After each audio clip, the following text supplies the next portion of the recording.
Tanya dalam Yohanes 3 nomor 16, begitu besar kasih karunia Tuhan akan dunia ini, sehingga dia menganugerahkan anaknya Yesus. Yesus kan? Maka Yesus harus jadi panutan. Siapa Paulus menurut Yesus? Ada nggak? Ada nggak? Ada nggak? Ada nggak? Ada nggak? Ada nggak? Ada nggak? Ada nggak? Kata Yesus, Paulus adalah? Oh, sudah. Hah? Kata Yesus, Paulus adalah? Dengarkan. Nah, silakan. Kamu banyak ngomong supaya kelihatan benar gitu loh, Kang. Enggak, pertanyaan saya menolong Anda loh. Kalau saya diam, Anda malu. Anda mau ngomong apa? Contoh nih. Kutanya ya, dengarkan. Ini kita di sini banyak orang nih. Ribuan orang yang menyaksikan kita. Dengarkan.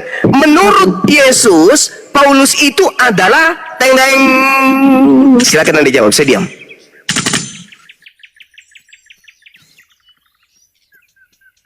Silakan dijawab Pak Christian.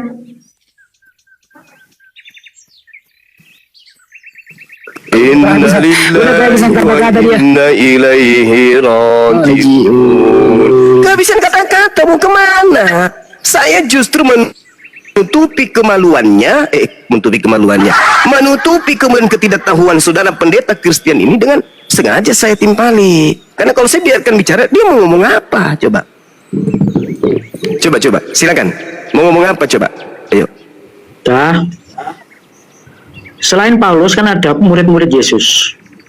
Murid-murid Yesus yaitu Petrus, Yakobus, Yohanes dan kawan-kawan ya. Mereka juga mengajarkan bahwa Yesus adalah Tuhan. Bukan Paulus doang yang mengajarkan Yesus adalah Tuhan. Tetapi yang pertama itu murid-murid Yesus. Tapi kenapa Anda itu kok antipati dengan Paulus gitu? Paulus itu setelah para murid-murid itu mengajarkan Yesus adalah Tuhan, mereka benci dengan para murid-murid yang mengajarkan itu. Gitu loh Bang. Tapi Anda memframing Paulus seolah-olah sebagai pribadi yang sesat, jahat. Itu pola pikiran Anda gitu loh. Jadi intinya Paulus mengajarkan Yesus adalah Tuhan kan Anda tentang itu. Intinya kan di situ. Padahal yang mengajarkan Yesus adalah Tuhan bukan Paulus doang. Para murid-murid Yesus. Paulus ini setelah para murid-murid mereka ini mengajarkan Yesus adalah Tuhan. Ketika hari Pentakosta, Petrus berkhotbah dalam satu hari 3.000 orang bertobat. Kisah Rasul 2 ya, dibaptis. Nah inilah yang menimbulkan suatu iri hati pada Paulus sehingga mereka mengejar-ngejar, menyiksa para pengikut Yesus yang percaya Yesus adalah Tuhan. Tapi dalam proses pengajarannya dia ke Damsyik, akhirnya dia mengalami perjumpaan penglihatan dengan Yesus, akhirnya dia bertobat, terima Yesus dalam hidupnya, dari orang jahat jadi baik, dan dari orang yang melawan ajaran Yesus, dia menyebarkan Yesus adalah Tuhan. Jadi kebanyakan Muslim itu memusuhi Paulus karena mengajarkan Yesus adalah Tuhan. Padahal yang pertama kali mengajarkan itu para murid-muridnya, Bang Juma. Jadi kalau mau adil, para murid-muridnya itu juga sama dengan Paulus, mereka sama. Tapi kenapa yang di framing itu Paulus doang dengan berbagai asumsi, narasi, Paulus itu begini, begitu, tidak punya silsilah, dan apa, tidak jelas latar belakangnya. Itu adalah framing-framing yang dibuat oleh Juma, yang kelihatannya supaya benar. Udah, ini rendah kali narasinya. Bukan cuman Paulus, Zuma, murid-murid juga, Zuma. Hei, saudara itu dibayar jemaat, harusnya menghabiskan waktu untuk belajar. Justru penyesat ini menyesatkan murid-murid pilihan juga. Dalilnya jelas di dalam Matius 24 nomor 24. Waspadalah, sebab Kristus palsu dan nabi palsu akan datang dan melakukan banyak mujizat, sekiranya mungkin menyesatkan murid-murid pilihan juga. Belajar dong, jangan karena keasikan perpuluhan, banyak tebal dompet, wah banyak yang percaya kebohongan saya ini, nggak usah belajar, yang penting jemaat percaya sama. Jangan kayak gitulah, hidup ini singkat bro, besok juga mati, pertanggungjawabkan orang, ratusan orang kamu sesatkan. Kalau Anda mengatakan murid-muridnya juga bla bla, ingat, di dalam Kisah Para Rasul nomor 15, Kisah Para Rasul 21 nomor 15 sampai nomor 26, Anda baca satu perikop di sana. Bagaimana Paulus bertaubat dari mengajarkan agama Kristen. Baca, catat kalau saya ngomong, catat. Kisah Para Rasul 21 nomor 15 sampai nomor 26, Paulus bertaubat dari mengajarkan agama Kristen.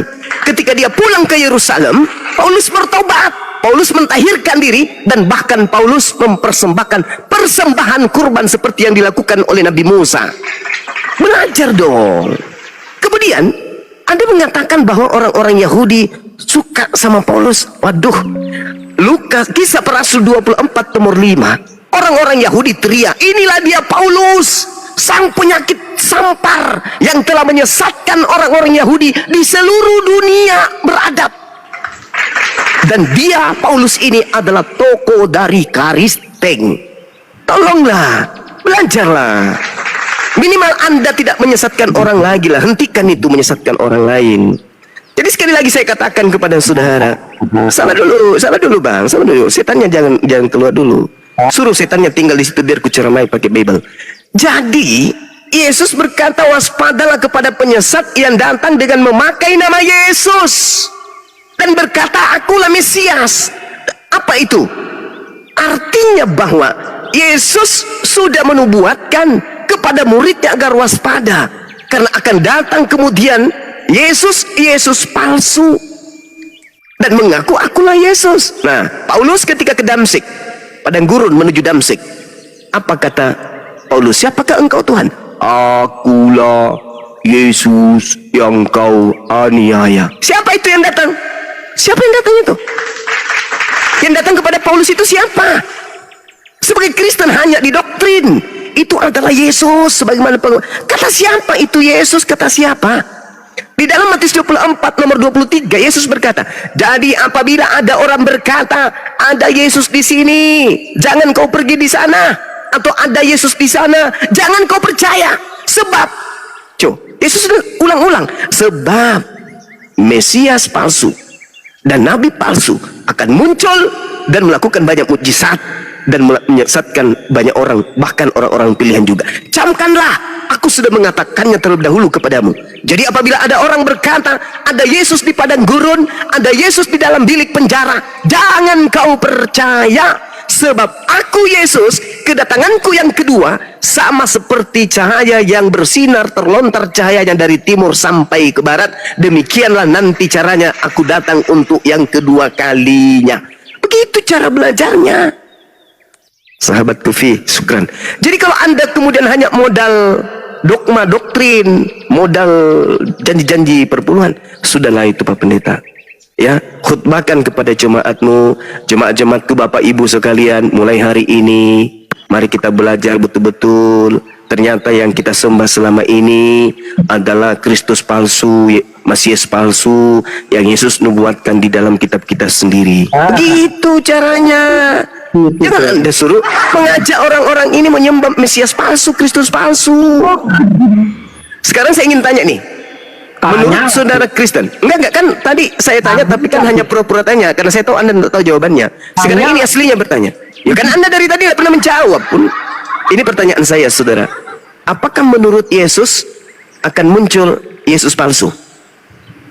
Kepada muridnya dia mengatakan, hei muridku yang asli, ya paman, akan muncul Yesus palsu loh, menyesatkan banyak orang. Apakah saudara percaya dengan ucapan Yesus itu? Silakan. Memangnya ada.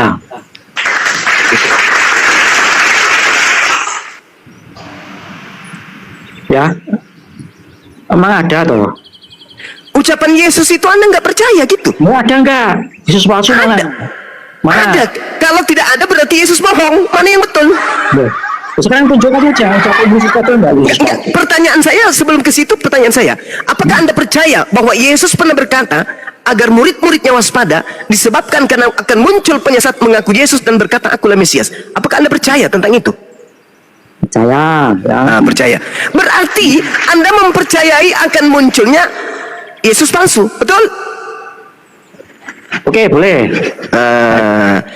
Kalau Yesus palsunya bukan yang datang kepada Paulus, tolong tunjukkan Yesus yang palsu itu datang kepada siapa dan mana orang-orang banyak yang telah disesatkan itu. Silakan. Oke. Tadi sudah saya katakan, yang mengajarkan Yesus adalah Tuhan, bukan Paulus saja. Saudara, itu udah tamat kita. Kita udah tinggalkan itu. Sekarang yang kita... Oke, Anda sudah mengakui. Sabar. Saya nggak mau ikuti irama Anda yang semakin hari semakin blok. Dengar, saudara, dengar. Tadi kita sudah sepakat ada Mesias palsu dan ada korban banyak yang disesatkan oleh Mesias palsu. Oke, bukan Kristen menurut saudara, bukan Paulus menurut saudara. Pertanyaan saya, kalau Anda percaya dengan nubuatan Yesus tersebut, tunjukkan Yesus palsunya datang kepada siapa dan apa nama kelompok orang banyak yang disesatkan oleh Mesias palsu itu. Jawab.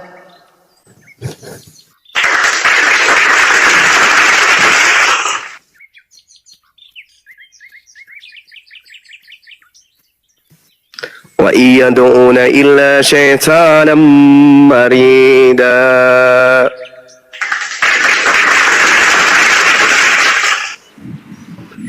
Oke, cuma saja dulu ya. Sampai saat ini saya tidak tahu orang yang disesatkan Mesias palsu. Dan Paulus itu bukan Mesias palsu. Sebab apa yang diajarkan Paulus sama juga yang diajarkan oleh para murid-murid Yesus. Dari kehidupan Paulus, perubahan hidupnya dari orang jahat jadi baik itu mencerminkan karakter Kristus, pribadi Kristus. Dan ajaran-ajaran Paulus di dalam surat-suratnya adalah ajaran-ajaran moral yang baik, menekankan kekudusan, kasih, kedamaian, kita damai, sejahtera, kelemah lembutan. Jadi kalau dibilang sesat, tolak ukurnya adalah orang yang pikirannya sesat saja. Oke, tidak ada jawaban. Saja cukup ya. Tidak ada jawaban. Tidak ada jawaban. Jadi begini. Tidak ada jawaban. Tidak ada jawaban. Tidak, saya tidak tahu mana orang yang banyak disesatkan itu. Yesusnya, saudara, Yesusnya itu sudah mengatakan bahwasanya dari buahnya kamu bisa melihat dia nabi palsu itu. Apa itu? Paulus orang mengajarkan kasih, mengajarkan dari buahnya kata Yesus, kamu bisa melihat nabi palsu itu dari buahnya. Pertama memanggil aku Tuhan, bernubuat pakai namaku, mengusir setan pakai namaku, bermujizat pakai nama Yesus. Pada saat itulah aku akan berterus terang kepada mereka, enyahlah daripadaku, kalian semua adalah pembuat kejahatan, aku tidak mengenal kalian. Kok Anda mengatakan aku tidak tahu siapa yang banyak itu? Hei, sudah jelas-jelas simbol-simbol, tanda-tanda daripada pengikut Mesias palsu. Yesus sudah uraikan, memanggil aku Tuhan, bernubuat pakai namaku, bermujizat pakai namaku, enyahlah daripadaku, aku tidak mengenal kalian, kalian semua adalah pembuat kejahatan. Kok Anda pura-pura nggak kenal sih, Cak Ayu? Memang saya nggak tahu kok. Jelas nubuat itu bukan Paulus. Bulan Februari kemarin pas Natalan, Bapak terima perpuluhan berapa ratus juta, Pak? Banyak. Banyak. Bisa tidak kira-kira Anda tinggalkan itu demi keselamatan Anda? Oh, tidak. Tidak. Makanya Anda akan berusaha supaya tidak keciduk bahwa yang dimaksud kelompok orang yang banyak yang disesatkan itu adalah Anda, dan Anda adalah tangan-tangan kanan setan untuk menyesatkan anak keturunan Adam. Makanya Yesus berpesan kepada muridnya Bani Israel, hei Bani Israel, waspadalah kepada penyesat yang datang kepadamu. Bani Israel waspada kepada Mesias palsu, makanya mereka tidak menjadi Kristen. Coba lucunya kan ya, Yesusnya ada di Yerusalem, pusat kekristenan adanya di Roma. Nyambung nggak? Nyambung nggak? Nggak nyambung. Oh, nggak nyambung. Iyalah. Soalnya Yesus aslinya adanya di Palestina, adanya di Yerusalem. Yesus yang palsu berkreasi dan berkarya itu di Roma, Vatikan, lalu kemudian menyebar ke seluruh penjuru bumi. Begitu Cak Kangkung. Berhentilah itu perpuluhan, berhenti. Mending pulang kampung, beli cangkul, Anda tanam singkong. Daripada Anda banyak duit tapi menyesatkan banyak orang. Udahlah Bang, udah, mending beli cangkul, atau paling bagus beli linggis. Banyak ruko-ruko tutup kalau malam itu bisa, banyak isinya di dalam. Ya. Daripada Anda menyesatkan banyak orang, Anda akan mempertanggungjawabkan di hadapan Tuhan nanti. Kalau Anda cuma bermodalkan linggis, banyak Alfamart tutup kalau malam, Anda bisa manfaatkan. Yang masuk neraka cuma Anda sendiri. Tidak ada yang nuntut, aku masuk neraka karena bapak ini. Enggak. Tapi kalau Anda modal linggis, Anda sendiri yang berdosa. Tapi kalau Anda modal mulut di depan mimbar, banyak orang yang Anda sesatkan. Kasihan mereka, Pak.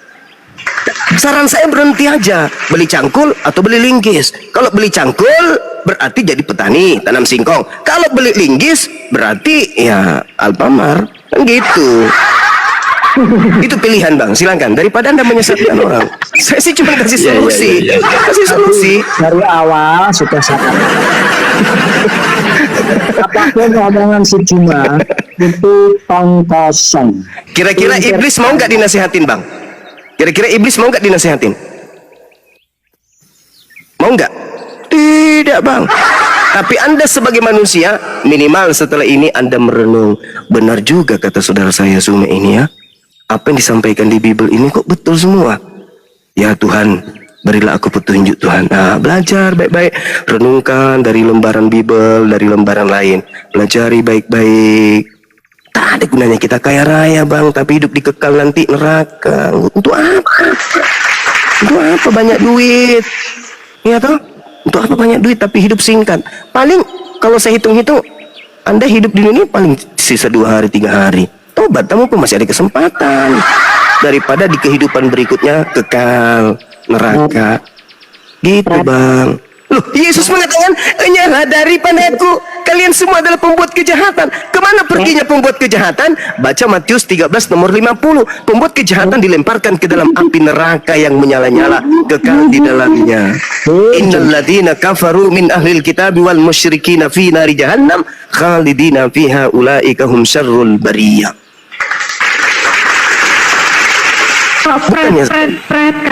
Bukan saya mau menghina saudara, enggak. Beruntunglah kalian ini, saudara-saudara Kristenku yang dibawa. Beruntunglah kalian yang hidup di zaman para apologet Islam itu pada berlahiran di mana-mana.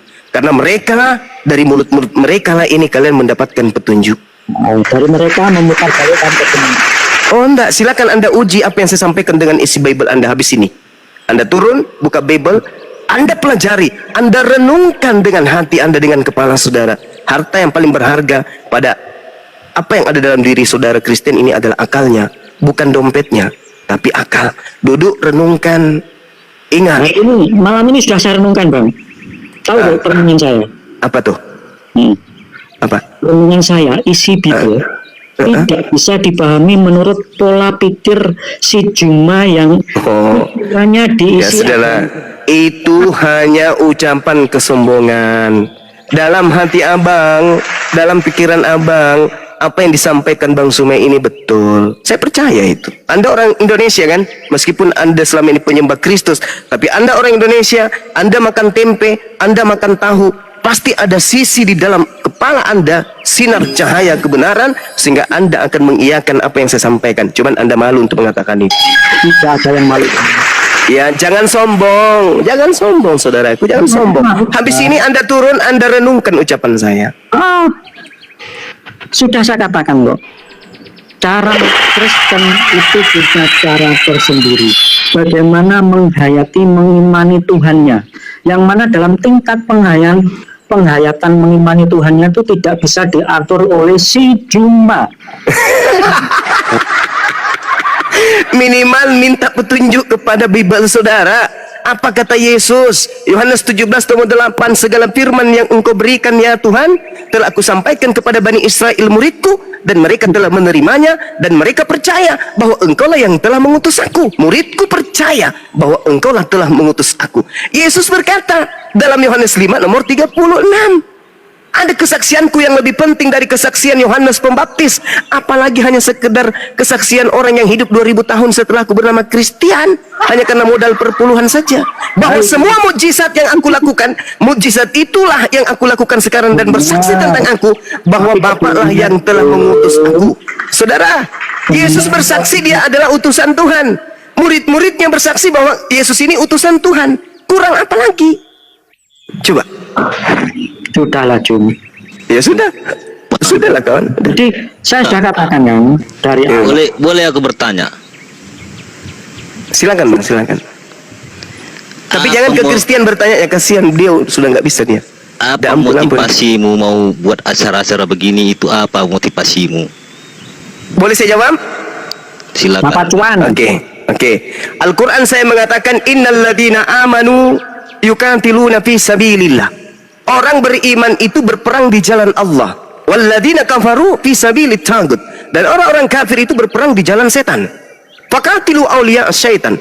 Wahai orang beriman, perangilah saudara-saudaranya setan. Kalian itu saudaranya setan. Kalian saudaranya setan, maksud mana buktinya? Setan itu kerjanya menyesatkan. Sesuatu yang buruk dibungkus menjadi baik. Sesuatu yang baik dibungkus supaya terlihat buruk. Ya itulah. Itu setan itu. Sekarang Anda lihat Bible saudara. Lihat Bible saudara. Itu asli atau hanya terjemahan? Yang direvisi, melakukan perbaikan. Ada apa? Apa yang disembunyikan di situ? Sampai harus diperbaiki, sampai harus dikoreksi. Apa? Mana original teksnya? Itu yang pertama. Yang kedua, saudara Gultom, di dalam kitab saudara ada makhluk keluar dari kubur lalu berkata, kepadaku telah diberi kuasa. Sedangkan Yesus berkata, iblis telah diberi kuasa untuk menguasai dunia. Di dalam Yohanes 12 nomor 31, coba Anda baca. Dunia sekarang sudah dihukumkan sebab penguasa dunia telah dilemparkan keluar. Keluar mana? Keluar dari kubur. Maka yang keluar dari kubur itu mengatakan apa? Kuasa dunia telah diberikan kepadaku. Pergilah ke seluruh dunia, ajarkanlah seluruh bangsa menjadi pengikutku. Jadi kalian itu diminta oleh makhluk tersebut untuk menjadikan kami orang Indonesia seluruhnya untuk menjadi pengikutnya. Kami tak mau. Makanya kami hadir di sini. Karena Kristen ini supaya menjadikan seluruh manusia menjadi pengikutnya. Kristen menghalalkan segala cara, termasuk menggunakan kata Allah, Tuhannya umat Islam yang kalian tidak imani. Kalian ridho, kalian ikhlas, kalian mau menggunakan kata Allah meski hanya menyebutnya dengan Allah demi untuk menyesatkan kami. Paham? Itu cara-cara kalian. Markus 16 nomor 15 nomor 16, pergilah beritakanlah Injil kepada seluruh makhluk. Yang percaya baptis, yang tidak percaya akan dihukum. Kalian datang kepada kami memberitakan Injil padahal bukan Injil. Kami percaya? No. Kami nggak mau percaya itu. Kenapa? Yesus tidak memberikan legitimasi terhadap Bible. Yesus tidak mengenal kitab Lukas. Yesus tidak mengenal kitab Markus. Yesus tidak mengenal kitab Roma, Filipi, Kaluku, Pararang, Padale. Yesus tidak mengenal kitab-kitab itu. Dia ada legalitas dari Yesus. Itu kitab murni dari Barat. Nama Yesus hanya dicatut masuk ke dalam supaya orang bisa percaya. Makanya ada konsep, barang siapa yang menampar pipi kananmu, kasihlah pipi kirimu. Apa itu? Itu sebenarnya politik. Politik orang Roma, supaya siapa yang datang membawa ajaran ini harus kau terima, jangan kau tolak. Ketika ada penginjilan datang, ada pastor datang, ada misionaris datang, jangan kau tolak, terima dia. Kalau ditampar pipi kananmu, kasih yang kiri. Pokoknya harus kau terima. Itu konsep doktrin yang diajarkan oleh Vatikan Romawi pertama kali mengajarkan agama Katolik kepada seluruh wilayah-wilayah jajahannya. Pelajari secara histori itu. Pelajari. Yesus sendiri berkata apa? Barang siapa yang menjadi seteruku dan tidak mau menjadi rajaku, bawa ke sini, bunuh dia di depan mataku. Itu kata Yesus. Barang siapa yang tidak membenci ibu kandungnya, bapak kandungnya, adik kandungnya, saudara kandungnya, anak-anaknya, dia tidak bisa menjadi pengikutku. Yesus itu keras, tegas. Yesus itu demi menyelamatkan Bani Israel, dia keras, tegas. Datang kalian, barang siapa yang menampar pipi kananmu, kasihlah kirimu. Coba, kau susun pendetamu besok di Senayan, undang saya biar ku tampar satu-satu. ajaran teoritis yang bullshit, yang tidak rasional. Saya buktikan ya, ajaran Kristen itu kasih atau tidak. Saya buktikan, saya ini pelaku sejarah yang akan dikenang oleh seluruh rakyat Indonesia sampai keturunan kesekian. Saya mengadakan acara Islam di wilayah saya sendiri, di tempat saya sendiri. Tiba-tiba datang kristenisasi pelacur agama, membawa kado berupa baju kaos tertuliskan ajakan menjadi Kristen. Saya tolak. Kenapa? Karena yang datang membawa itu adalah penyesat, penista bernama Lina Tidak Jaya. Datang menyidak kami yang sedang mengadakan ajaran Islam internal agama kami adakan. Datang bawa baju kaos. Lalu baju kaos itu saya tolak dan saya bakar. Saya dilaporkan polisi. Ini ajaran terasi, bukan ajaran kasih. Ajaran terasi kok maksa kali orang mau jadi pengikutnya. Sampai dia datang bawa baju kaosnya saya tolak. Itu kan sudah diberikan kepada saya kan? Sesuatu yang sudah kita berikan kepada orang lain, itu adalah hak siapa yang kita berikan. Saya ambil, itu hak saya. Saya mau pijak, saya mau ludahin, saya mau kencingin, saya mau berakin, saya mau bakar, itu hak saya. Karena itu sudah punya saya. Kok saya dilaporin? Ajaran kasih tak sampai. Gitu saudara. Jadi kalau Anda bertanya kenapa harus ada, yes, harus ada supaya anak-anak Islam di negara ini terlindungi dari ajaran penyembah Kristus. Sedangkan Yesus mengatakan waspadalah kepada Kristus palsu yang menyesatkan banyak orang. Paham sampai sini? Kalau tidak paham silakan pertanyaan berikutnya. Paham. Nah gitu dong. Ukur kebenaran apa yang diomongkan cuma. Syukran. Cuma. Ya, iya kawan. Kau bilang kau sudah belajar kitab Injil kan? Bible yang saya pelajari. Injil sudah ada. Injil itu kitabnya Nabi Isa. Ya. Kau anggap Bible kami itu salah di matamu? Loh, kalian yang menyalah-nyalahi isi Bible kalian, kok jadi saya yang salah? Saya menguraikan bahwa Yesus tidak mengenal kitab saudara. Kitab saudara itu aslinya berbahasa Greek, bahasa Yunani yang muncul di Indonesia. Bukan bahasa itu, bahasa Indonesia. Sama kau sudah belajar itu semua? Saya sudah baca, saya sudah pelajari. Sudah pelajari? Iya. Nah, kalau kau anggap itu Bible kita salah, coba kau perincikan Bible yang benar itu gimana? Hei saudara, saya tidak pernah mengatakan Bible Anda salah. Dari dulu-dulu saya sudah mengatakan Bible Kristen itu benar. Benar-benar bukan firman Tuhan. Iya. Itu yang firman Tuhannya itu macam mana? Yang datang kepada Perincikan. Nabi Isa. Iya, perincikan satu persatu. Itu kitabnya Bani Israel datang kepada Nabi Isa, bukan kitab saya. Baca Markus 1 nomor 14. Yesus datang ke Galilea ketika Yohanes Pembaptis ditangkap. Dia mengajarkan Injil Allah. Hei, itu datang. Yesus tidak mengajarkan datang ke Galilea dan mengajarkan Markus, mengajarkan kitab Yohanes, mengajarkan kitab Roma, Galatia. Nehi mericiktum berjahe.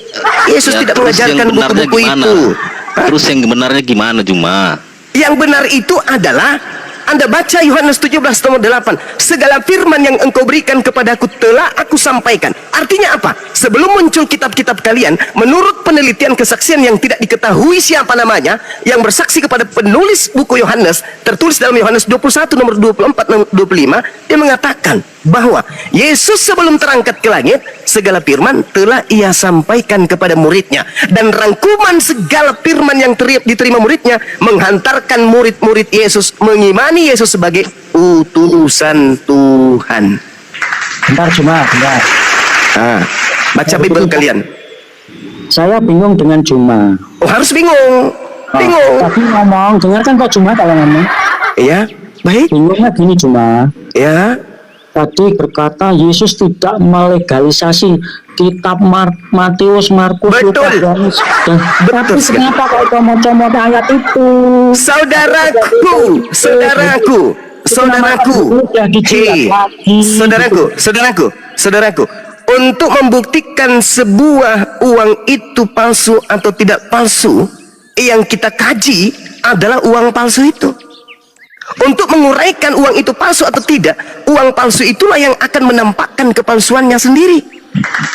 Ketika saya mengutip isi daripada Bible saudara, ingat, jangan kamu sia-siakan upaya Lukas, Theophilus yang mulia.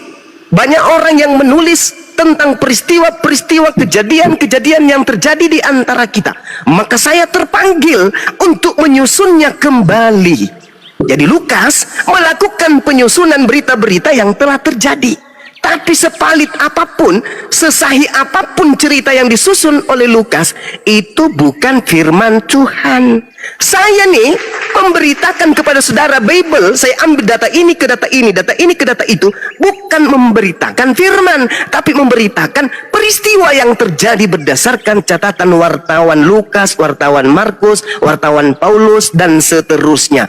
Cobalah loncatan berpikirnya itu sedikit dinaikkan. Jangan cuma bisa perpuluhan aja. Begitu saudara, pendeta Christian Jupri yang unyu-unyu. Silakan. Jangan kalian ini tidak sunat hati. Sunatkan hati, lembutkan hati kalian. Ingat, seorang pengacara, ya, penasihat hukum, bukan dia yang punya lahan, bukan dia yang punya tanah, dia bukan punya harta. Tapi ketika dia menjadi penasihat hukum, dia lebih menguasai materi yang ada daripada si pemilik tanah itu sendiri. Inilah yang terjadi dengan kalian Kristen. Kalian yang punya kitab, tapi karena kalian hanya dasar dogma doktrin dari pendeta di gereja, kalian tidak ada waktu untuk mengkaji secara akal naluri Bible itu. Kamilah yang terpanggil karena demi keselamatan kalian. Karena Al-Quran kami mengatakan, ud'u ila sabili rabbika bil hikmah. Ajaklah mereka, serulah mereka kepada jalan Tuhan dengan cara yang baik. Kan begitu kawan. Makanya saya sangat-sangat suka kalau ada orang Kristen datang tidak menghujat. Karena kesempatan saya untuk menyampaikan kebenaran yang tertulis di dalam Bible itu sendiri. Coba, saya katakan begitu kan. Kesempatan saya untuk menyampaikan kebenaran yang ada di dalam Bible itu sendiri. Coba, kurang apa lagi Bang Subah? Kebenaran yang ada di dalam Bible itu sendiri. Aku sampaikan kebenaran sebagai alur cerita yang ditulis oleh para wartawan, bukan kebenaran firman Tuhan. Gitu maksudnya. Oke, bagian dapur tolong bikin dong, kopi campur masako dulu. Capek aku ini. Ada Ustaz Napi, silakan. Ustaz silakan. Masya Allah. Lanjut abangku. Masya Allah. Masya Allah. Lanjut Bang Gultom, silakan. Kalau pendeta Kristen udah pergi meninggalkan Batu Nisan ya? Enggak juga, dia pergi buru-buru ambil Bible belajar dia. Mudah-mudahan besok dia pergi beli kacamata baca. Las. Kacamata las. Lanjut Bang Adi, lanjut. Saudara Gulton ini orangnya baik kok. Baru beberapa pasang sendal dia makan. Lanjut Bang Adi. Dengan Bang Gulton. Saya bikin kopi sebentar aja, silakan. Iya. Bro Gultom. Tapi nggak bicara nih Bro Gultom, gimana sih? Lanjut. Aku mau dengar si Juma ini ngomong. Ya kamu udah ngomong tadi. Enggak, dia yang diambil itu berapa baris yang diambilnya, yang disamping itu 67 baris. Yang diurainya di sini berapa baris? 67. Saudara, silakan Anda baca Bible saudara. Datanya surah apa, nomor berapa, bab berapa, silakan Anda bacakan di sini. Saya akan membantu Anda untuk memahami dan akan saya berikan referensi dari data-data Bible yang data-datanya juga dari Bible. Contoh misalnya, Yesus berkata dalam Yohanes 15 nomor 24, aku diutus hanya kepada domba yang hilang dari umat Israel. Nah itu ucapan Yesus tuh. Apa kisi-kisi pembandingnya? Matius 5 nomor 10, Matius 10 nomor 5 nomor 6. Yesus berpesan kepada ke-12 muridnya agar jangan ke bangsa lain. Masih ada nggak kisi lain? Ada. Jangan menurut Yesus Bang. Menurut Paulus, oke. Galatia 2 nomor 8. Petrus diutus kepada orang-orang yang bersunat. Aku Paulus diutus kepada orang-orang yang tidak bersunat. Sinkron kan? Jelas bukan?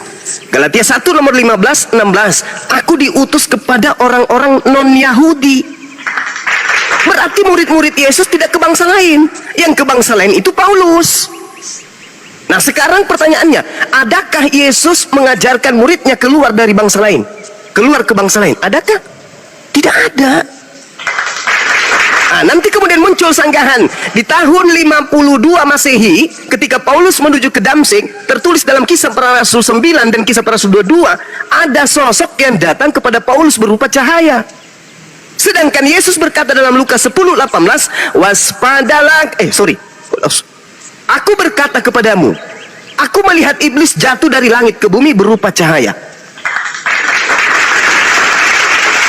Cahaya datang kepada Paulus.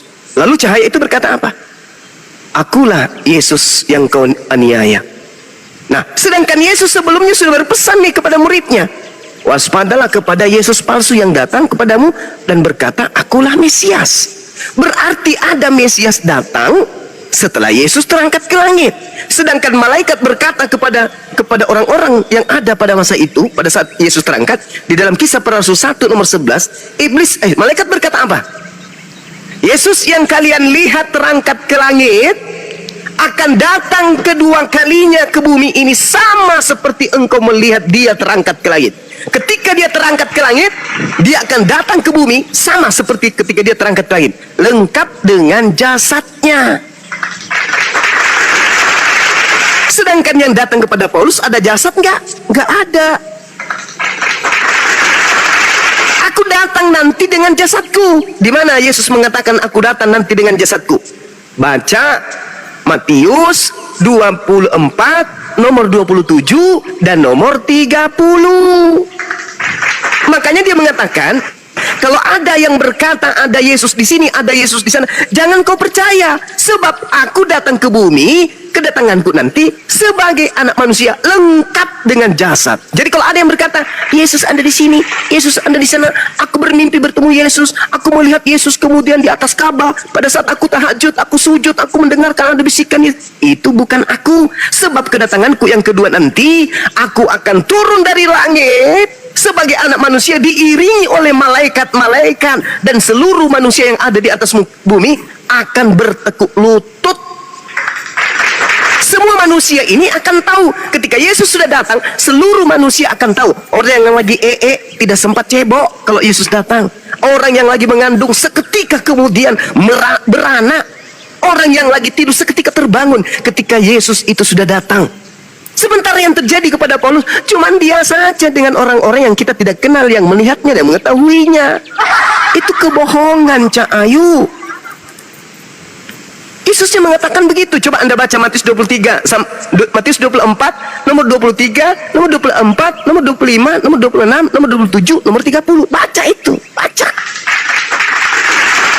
Ternyata Yesus mengatakan di antara masa sebelum dia datang kedua kalinya, muncul Yesus palsu.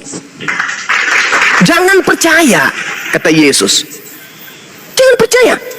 Kami pun umat Islam nih, andai saja Nabi Muhammad SAW berkata aku bertemu Yesus di padang gurun setelah membaca Bible, kami pun akan ragu. Tapi karena Nabi Muhammad tidak pernah mengaku bertemu dengan Yesus di padang gurun, Yesus dalam bilik, kami tetap percaya kepada beliau setelah baca Bible. Tapi ternyata yang mengatakan ketemu Yesus di padang gurun itu adalah pendiri agama kalian. Nah ini terakhir nih, terakhir 2 Yohanes 1 nomor 7. Waspadalah, siapakah penyesat itu? Planos, penyesat, pembohong, penipu, iblis. Dalam bahasa Yunaninya planos. Siapakah iblis itu? Siapakah Dajjal itu? Siapakah penyesat itu? Bukankah dia yang pergi ke seluruh dunia, yang tidak mengaku Yesus datang sebagai manusia? Penyesat adalah dia yang tidak mengaku Yesus datang sebagai manusia. Panggil Paulus. Paulus, sini. Kamu bertemu dengan Yesus. Yes. Dia datang sebagai apa? Dia tidak mungkin mengatakan dia datang sebagai manusia, karena dia sudah akui di dalam Galatia 1 nomor 11 nomor 12, Yesus datang kepadaku bukan sebagai manusia. Menurut 2 Yohanes 1 nomor 7, siapakah penyesat itu? Bukankah dia yang pergi ke seluruh dunia, yang tidak mengaku Yesus datang sebagai manusia? Siapa oknumnya? Paulus. Siapa pengikutnya? Kristen. Sederhana, Bung, sederhana. Hanya saja saudara-saudaraku ini terlanjur Kristen. Coba tanya pada diri saudara-saudara Kristen, baik yang ada di Komal maupun yang ada di bawah, atau yang mendengarkan setelah ini. Adakah kalian menjadi Kristen karena proses belajar? Adakah? Tidak ada. Saudara-saudara saya menjadi Kristen karena orang tua, lahir sebagai Kristen, atau karena perempuan, atau karena harta dan seterusnya, bukan karena belajar Bible. Tidak ada itu orang menjadi Kristen karena belajar Bible, nggak ada. Kecuali orang yang sudah dari lahir Kristen lalu kemudian membaca Bible. Nah itu mereka kemudian pelajari.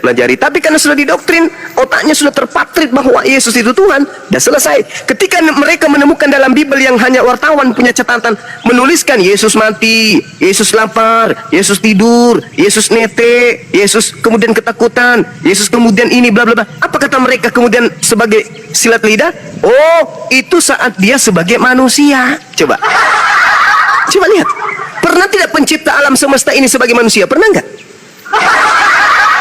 Enggak pernah. Apa buktinya? Meskipun saudara Kristen itu berdalih Yesus adalah Tuhan yang inkarnasi menjadi Tuhan, ketika ditanya, ketika Tuhanmu menjadi bayi, siapa yang mengurus alam semesta? Apa kata dia? Ada Bapa. Nah itu coba lihat.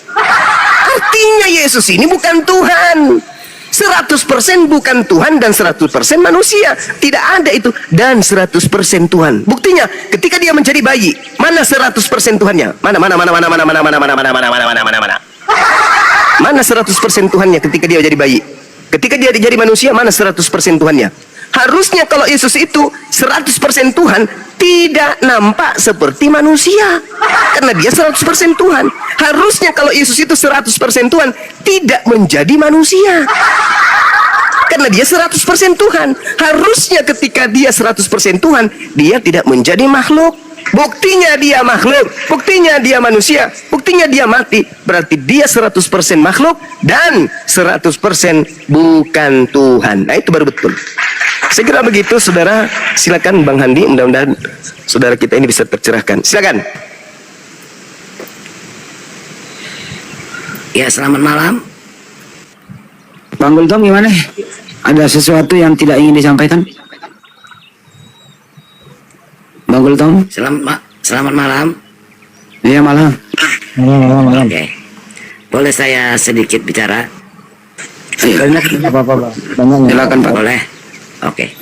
Anda Muslim apa Kristen? Smart. Saya Kristen. Oh ya silakan. Dan Juma, ini saya bilang sama kamu ya. Kalau dibilang diangkat seorang pendongeng yang paling pintar, kamulah namanya. Kamulah pendongeng yang paling pintar di dunia, bukan di Indonesia aja. Sekarang kamu telah menarasikan Yesus kami. Saya mau tanya sama kamu, sebagai umat Muslim, apa yang bisa kamu banggakan dengan Al-Quranmu? Muhammad kamu, apa yang kamu banggakan dengan dia? Dia mengawinin anak kecil.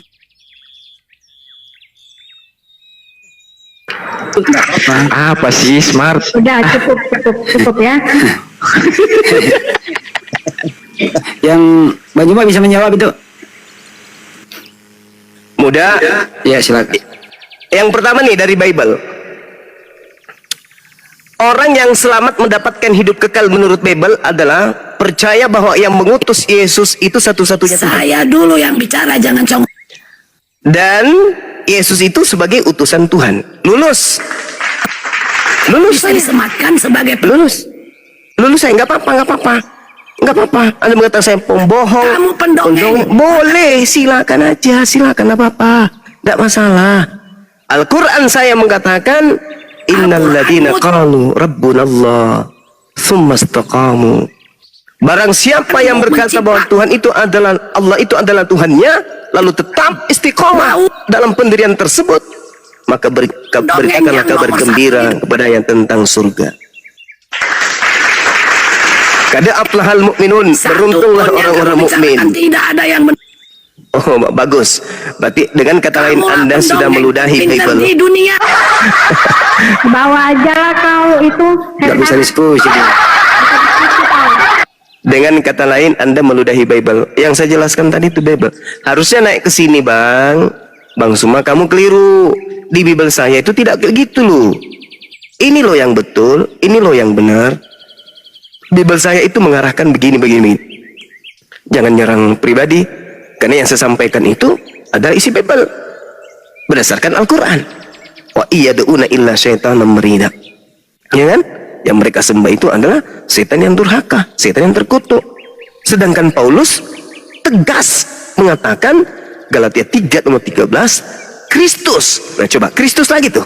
Kristus kan yang dikatakan, bukan Yesus kan? Kristus. Sementara Yesus mengatakan waspadalah kepada Kristus yang palsu. Kristus telah menebus Kristen dari kutuk hukum Taurat dengan jalan menjadi kutuk.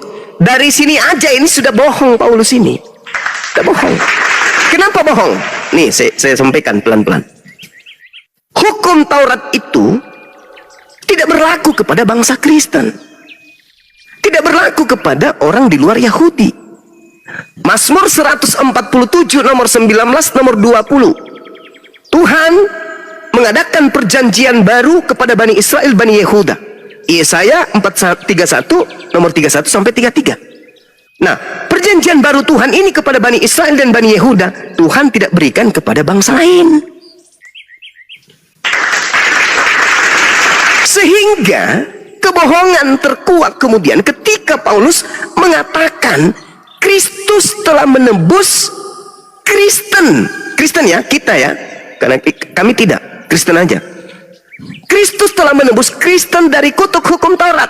Sejak kapan hukum Taurat itu berlaku untuk Kristen? Coba, ada orang mati demi menebus undang-undang dasar negara Republik Indonesia. Lalu kemudian ada orang ke Singapura. Teman-teman, kumpul. Ada apa, Cak Ayu? Kita telah dibebaskan dari undang-undang dasar negara Republik Indonesia. Tahu? Itu undang-undang untuk warga negara Indonesia, Pau. Kenapa kita yang dibebaskan dari sana? Kan tuyul. Kristus telah menebus kita dari kutuk hukum Taurat. Sejak kapan hukum Taurat itu berlaku untuk orang Kristen? Imamat 11 nomor 7. Janganlah engkau makan babi, karena itu haram bagimu. Perintah itu, larangan itu untuk siapa? Ya untuk orang Yahudi, Cak Kangkung. Kalau orang Kristen mau makan babi, mau tidur sama babi, mau mandi sama babi, mau bermain dengan babi, tak ada larangannya di Taurat untuk orang Kristen makan babi, Paman. Hukum itu hanya untuk Bani Israel saja. Kuduskanlah hari Sabtu. Orang Kristen mau minum tua hari Minggu, hari Sabtu, mau mancing ikan hari Sabtu, mau disko di gereja hari Sabtu, tak ada urusan, karena hukum Taurat itu hanya untuk orang Yahudi, Cak Kangkung. Kenapa kalian yang sibuk? Dari situ aja muncul kesesatan, nampak kesesatan itu bagi orang yang berakal sehat. Kristus telah menebus kita dari kutuk hukum Taurat. Emang kapan hukum Taurat itu berlaku untuk kita? Kapan? Ulangan 33 nomor 4, hukum Taurat hanya berlaku bagi Bani Israel saja. Shema Israel, dengarkanlah wahai Israel, Tuhan Elohim kita, Tuhan itu esa. Jadi kalau orang Kristen mau menuhankan 10 Tuhan, 50 Tuhan, 100 sembahan, selama dia hidup berdampingan dengan Bani Israel dan tidak ada hukum itu untuk dia, mau dia menyembah celengan, nyembah kemudian knalpot Mio, mau menyembah kondeknya Tante Maria, tak masalah, karena hukum itu hanya untuk kepada Bani Israel saja. Tak ada hukum untuk di luar itu. Ya, silakan. Begitu kawan. Ya. Jadi pertanyaan Bang Semar tadi, itu benar apa tidak? Apa tuh? Yang pertanyaan dia tadi ya, apa itu? Saya nggak dengar pertanyaannya apa. Yang dia bilang katanya, Bang Gultom. kalian tadi. Bang Gultom, Smart tadi sambil ngomong itu selendangnya ada di leher, jadi nggak jelas kita dengernya. Ya dia bilang tadi begini, Nabi kalian cabul katanya, itu benar atau tidak? Coba tunjukkan dalilnya, di mana Nabi Muhammad cabul. Astagfirullahaladzim, ya Allah ya Karim. Yang disebut cabul itu yang pernah telanjang di depan umum, itu cabul. Yesus pernah ditelanjangin, bahkan sampai hari ini orang Kristen penuh dengan penghinaan terhadap Yesus, membuat patungnya dengan cabul. Itu fitnah yang muncul belakangan. Sejak kapan Nabi Muhammad cabul? Na'udzubillah summa na'udzubillah. Kalau itu terjadi, maka Jazirah Arab tidak akan mungkin percaya kepada beliau, orang terpercaya dan orang suci tersebut. Itu cuman kemudian hembusan penyesat-penyesat di luar Islam di zaman sekarang ini. Orang Arab pembenci-pembencinya tidak pernah kemudian menghembuskan adanya fitnah seperti itu kepada beliau. Cari literasi, tidak akan pernah Anda temukan itu. Itu hanya pandangan orientasi barat untuk supaya menutup kupingnya orang-orang yang telah disesatkan agar tidak mendengarkan Islam, agar mereka tidak masuk Islam. Karena iblis tidak mungkin membiarkan orang-orang yang sudah terlanjur dalam pelukannya keluar dan menuju kepada Islam. Maka segala macam tete bengek yang bisa mereka fitnahkan kepada Rasulullah, itulah yang didengarkan oleh mereka yang minim literasi, yang awam tidak mengerti tentang Islam. Di mana Nabi Muhammad itu? Coba tidak pernah. Tapi dengar kabar itu ya, Nabi Muhammad itu katanya kawin berapa kali gitu. Loh, Yesus itu berasal dari istri keempatnya Yakub loh. Daud memiliki istri 600, ada 100. Salomo. Dan Yesus berasal dari keturunan hasil ya maaf sekata ya, kalau di dalam Bible itu jelas itu. Yesus berasal dari keturunan poligami. Kakeknya Salomo, istrinya 1000 ayu. Nabi Muhammad SAW datang bukan memperbanyak istri.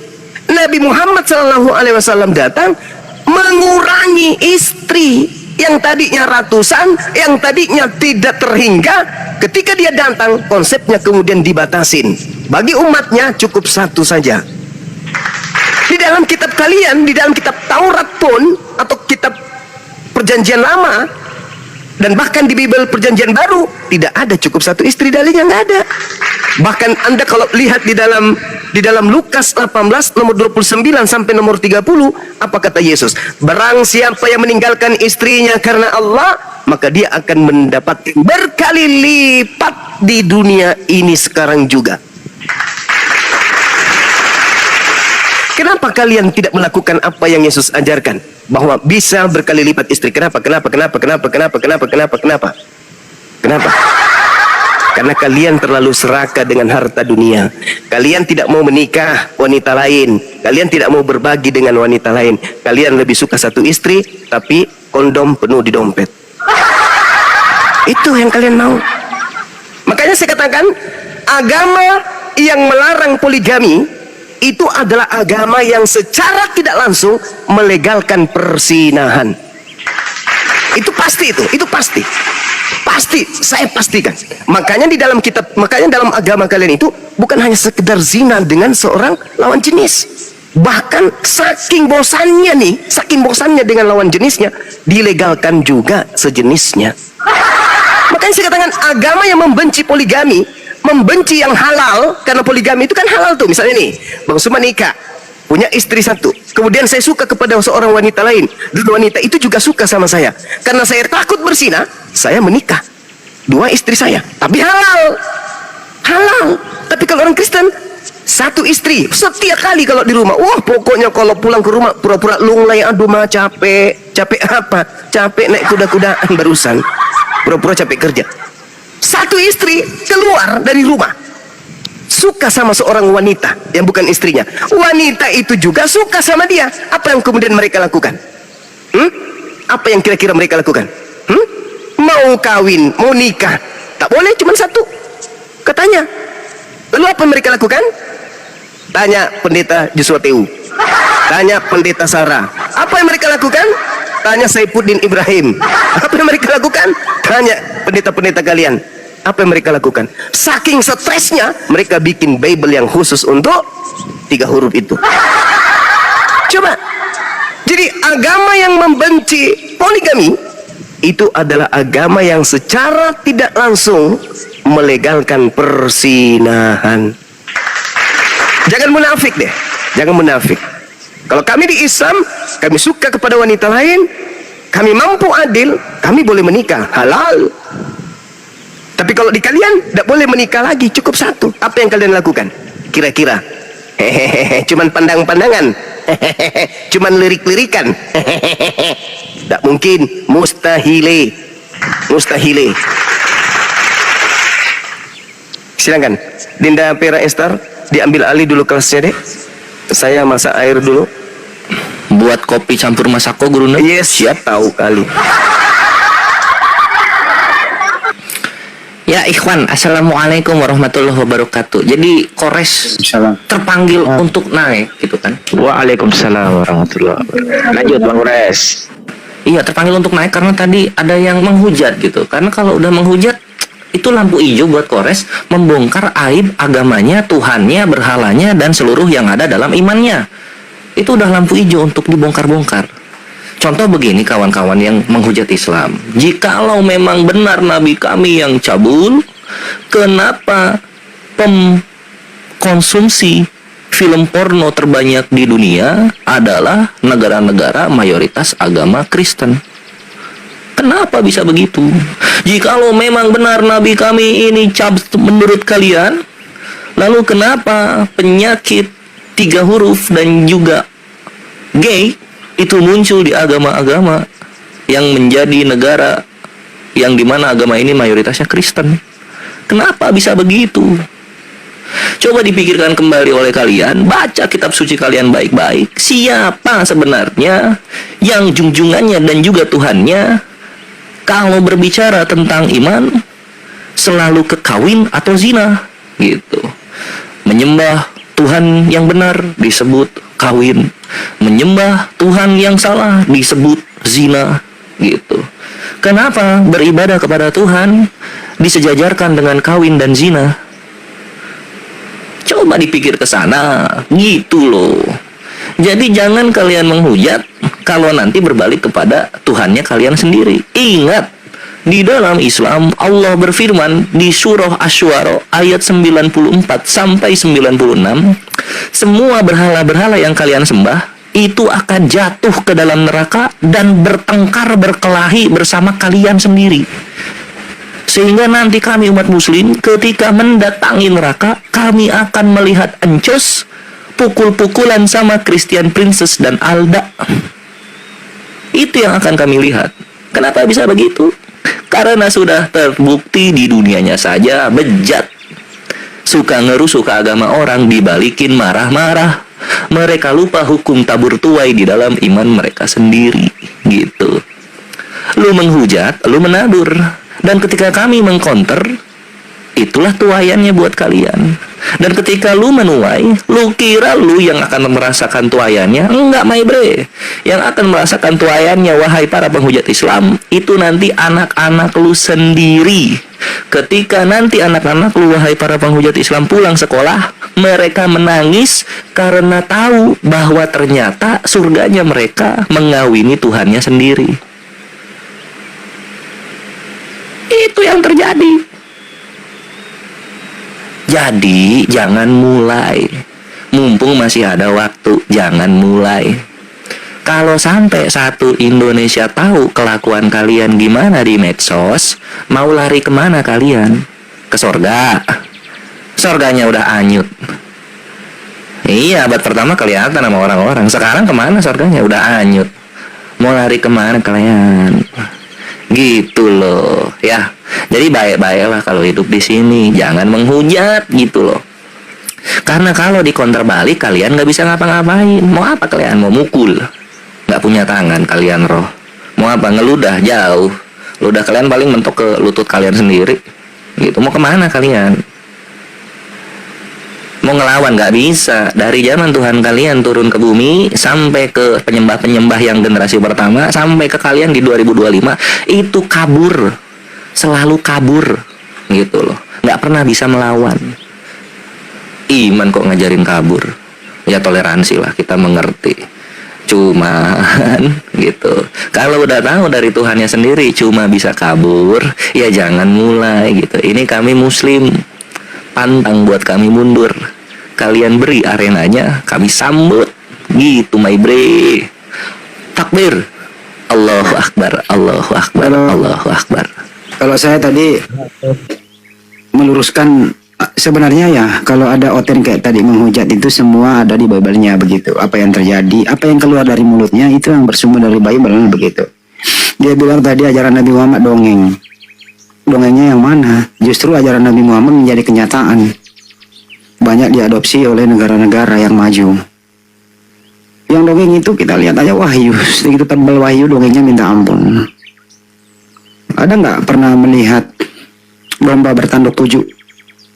Pernah melihat? Ada yang pernah lihat? Saya bayarin kalau pernah lihat domba bertanduk 7. Belum. Oh, ada nggak pernah melihat? Ada orang, ada gempa bumi, terus orang kudus bangkit, dan ada juga yang namanya Yesus bangkit menjadi Tuhan. Ini fakta apa dongeng gitu ya?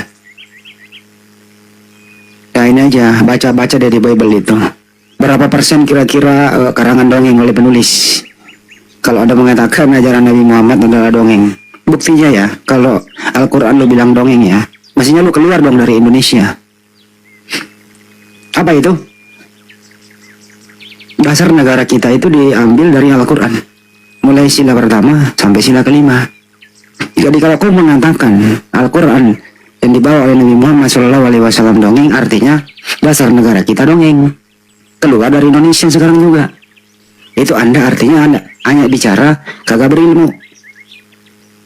Ajaran Nabi Muhammad SAW, umat Islam begitu jaya waktu itu, datang Belanda memporak-poranda dengan 3G, termasuk gospel itu, membawa Bible menjajah 350 tahun. Siapa yang melawan? Siapa yang melawan ajaran Bible yang dipraktikkan oleh Belanda? Siapa yang melawan? Islam. Ajaran Bible yang lawan? Kagak, umat Islam. Allahu Akbar. Indonesia merdeka karena rahmat Allah yang Maha Kuasa. Kagak ada tuh rahmat dongeng-dongeng itu. Jadi sebelum bicara bro, belajar dulu. Semua nanti lo tabok dengan dirimu sendiri. Belajar lagi. Jangan mempermalukan dirimu. Kasihan orang tuamu yang telah membesarkan kamu. Air susu ibumu itu tidak pernah yang begitu ikhlas ibumu menyusui kau. Kau jadi sudah dewasa kayak begini, masuk di area publik memalukan.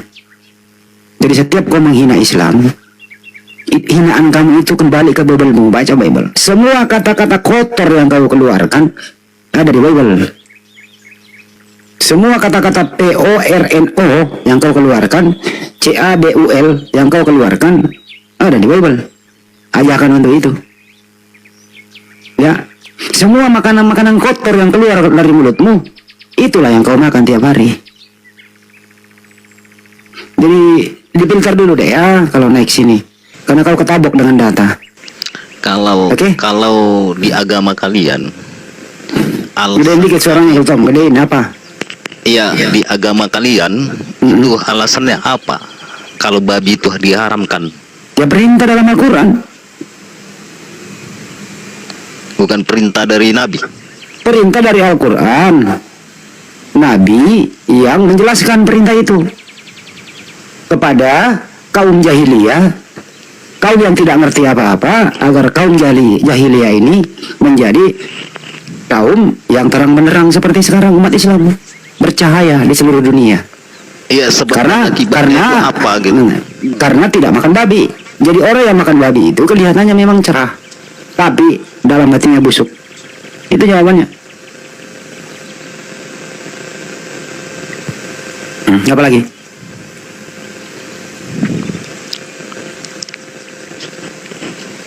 Terus Gultom, kamu itu menyembah Yesus atas perintah siapa?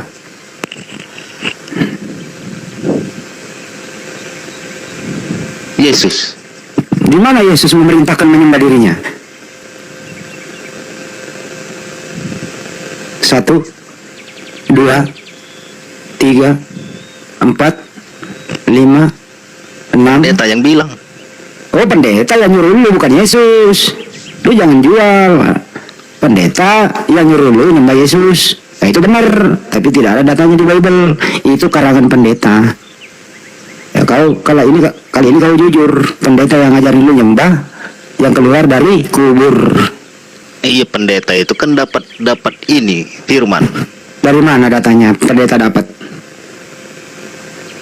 Tertulis di mana pendeta pernah membaca apa?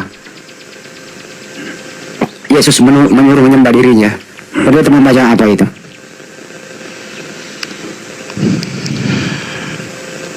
Di mana itu? Pendeta membaca Bible, terdapat tulisan Yesus menyuruh menyembah dirinya. Di mana?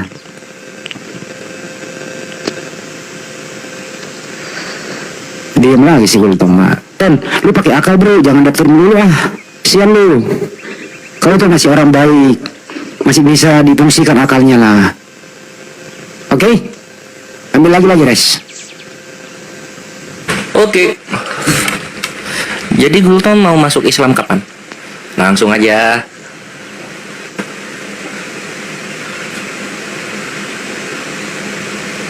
Tom, udah mau masuk Islam? Belum ya? Kalau si Kepas itu daripada aku masuk Islam, lebih baik aku masuk angin. Bener masuk angin sampai sekarang. Bener Sampai sekarang. masuk angin dia, iya. Anginnya angin duduk lagi. Terus yang menjanjikan kalian itu kalian masuk surga itu nabi atau Tuhan? Ya Tuhan, ya Nabi. Nggak cuma janji dalam Islam itu, Tom. Buktinya udah ada. Ali Imran ayat 169, Allah berfirman, jangan kamu mengatakan orang-orang yang gugur di jalan Allah itu mati, karena sesungguhnya dia hidup di sisi Tuhannya dan mereka mendapat rizki. Lalu kemudian ketika Nabi diangkat ke Sidratul Muntaha, di atasnya langit ketujuh, lalu diperlihatkan di kiri kanannya surga, di dalam itu sudah ada orang-orang yang di dalam surga gitu, walaupun masih ruh ya, walaupun masih ruh, dan mereka adalah orang-orang yang gugur di jalan Allah, yang mereka syahid atau mati karena membela imannya, mempertahankan imannya gitu. Nah sekarang kalau misalnya kita balik Tom, misalnya Yesus ini Tuhannya orang Kristen, mantap, oke siap, laksanakan komandan. Siapa orang Kristen yang menyembah Yesus yang sudah di sorga berada di sisi kanannya?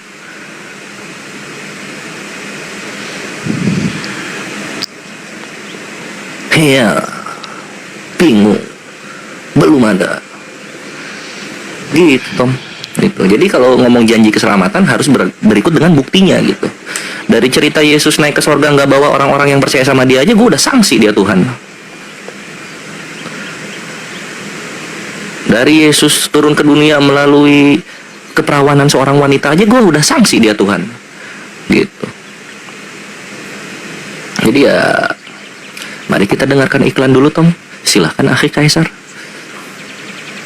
Assalamualaikum warahmatullahi wabarakatuh. Waalaikumsalam warahmatullahi wabarakatuh.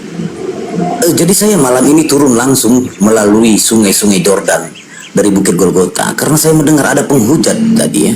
Jadi kata-kata cabul, apakah kata-kata cabul yang ada di Bibelmu ini bisa diaplikasikan atau diajarkan kepada anak-anak di bawah umur seperti anak kelas 1 SD? Di Ulangan 23, satu orang yang hancur buah pelirnya atau yang terpotong kemaluannya. Kalau ditanya sama anak SD ini apa pak? Kalau anakmu Gultom ditanya, coba, bisakah kau menerangkan? Kau menjanjikan keselamatan tadi bertanya, orang yang hancur buah pelirnya atau yang terpotong kemaluannya, janganlah masuk jemaah Tuhan. Jikalau Pak Gultom naik motor, lalu ada insiden, pecah buah pelirnya, Anda otomatis tidak bisa masuk surga.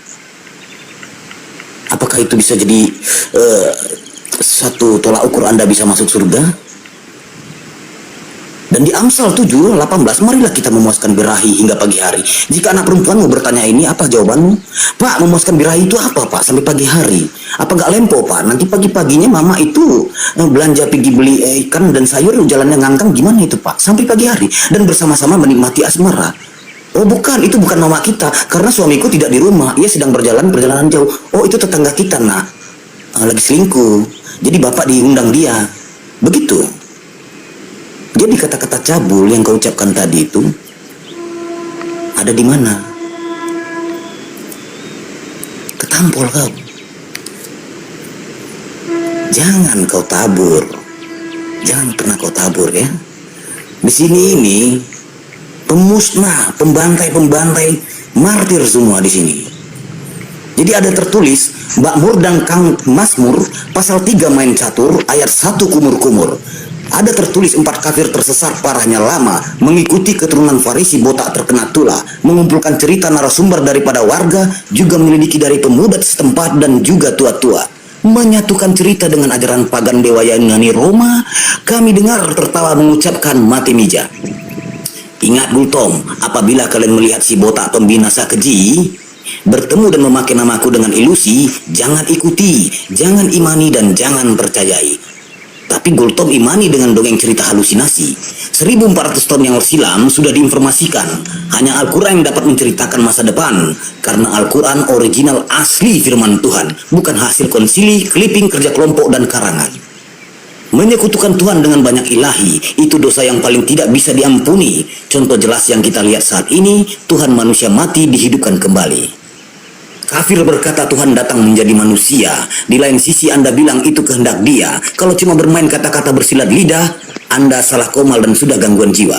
Percuma mulut besar kalau otak mengkerut. Kalau banyak cerita congor kau bau kentut. Jangan cerita kitab seperti benang kusut, lompat sana ke habitat kau anak curut. Sudah jelas Yosua tidak pernah maha kuasa, karena dia selalu berdoa sebelum meminta. Dia mengenal siapa yang mengutusnya, kalian tidak mengenal siapa yang kalian sembah. Ingat, kafir diskusi jangan terlalu goblok. Karangan bebas hujatan jorok. Akhirnya seluruh isi otak kau mogok dan jawaban kau mentok, fix palu diketok, turun dan masih mau kau datang besok. Stay tune.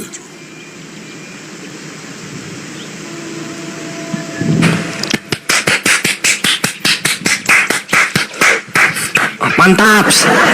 Semangat malam ini kawan. Lanjut Om, apa yang mau dibantah dari pantunnya? Walah. Kemarin itu memang sih aku sempat baca itu ya.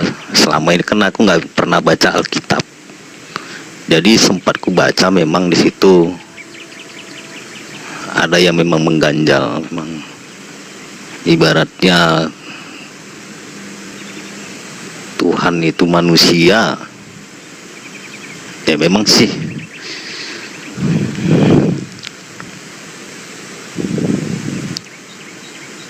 Cuma sempat kemarin itu aku tanya ke pendeta, si pendeta lari dari pembahasan. Pas lu nanya apa, si pendeta ini lari dari pembahasan? Ya waktu itu aku tanya, Tuhan itu manusia atau gimana? Aku bilang. Dia bilang Tritunggal. Yang waktu dibilangnya dilahirkan katanya. Jadi waktu dia di dalam kandungan itu siapa Tuhannya? Dia bilangnya Yesus.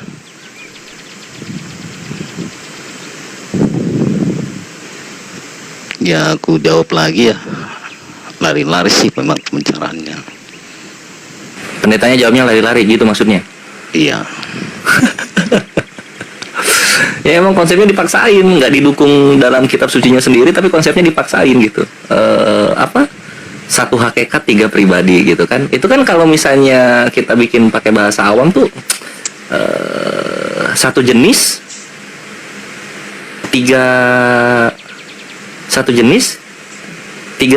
sosok gitu loh. Nah kita kalau misalnya dalam kehidupan sehari-hari kan yang kita hitung itu sosoknya. Kuantitas itu kan bukan jenisnya yang dihitung, tapi si sosoknya, si keberadaannya gitu. Contoh kayak gini misalnya, satu hakikat tuh. Coba lihat Om, di room ini ada berapa orang? 4.600. Bukan yang di atas maksudnya. Ada 9. Ada 9. Ada 8 itu 01. Nah, ini yang 8 orang yang ada di sini itu hakikatnya apa? Jasad. Ya hakikatnya manusia dong. Iya nggak? Iya. Nah ini hakikatnya manusia. Nah ada hakikat yang lain nggak? Selain manusia?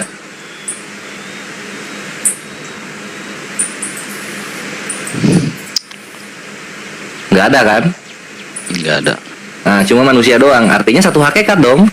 Tapi di sini kita ada berapa pribadi? 8. Ada 8 gitu. Nah sekarang yang kita hitung di sini hakikatnya atau pribadinya? Hakikat. Ya pribadinya dong. Kita ada 8 orang gitu. Karena kalau misalnya kita hitung hakikat ya kita di sini satu di sini. Karena hakikatnya semuanya satu manusia gitu. Nah itulah kenapa. Itu tadi Yesus Itu tadi benar. Itulah kenapa Tritunggal itu nggak masuk dalam logika. Mau dibilang satu, tapi yang satu ternyata hakikatnya. Ya artinya dalam satu hakikat ini ada 3 Tuhan, ada 3 sesembahan. Siapa aja? Bapa, Yesus, Roh Kudus gitu loh.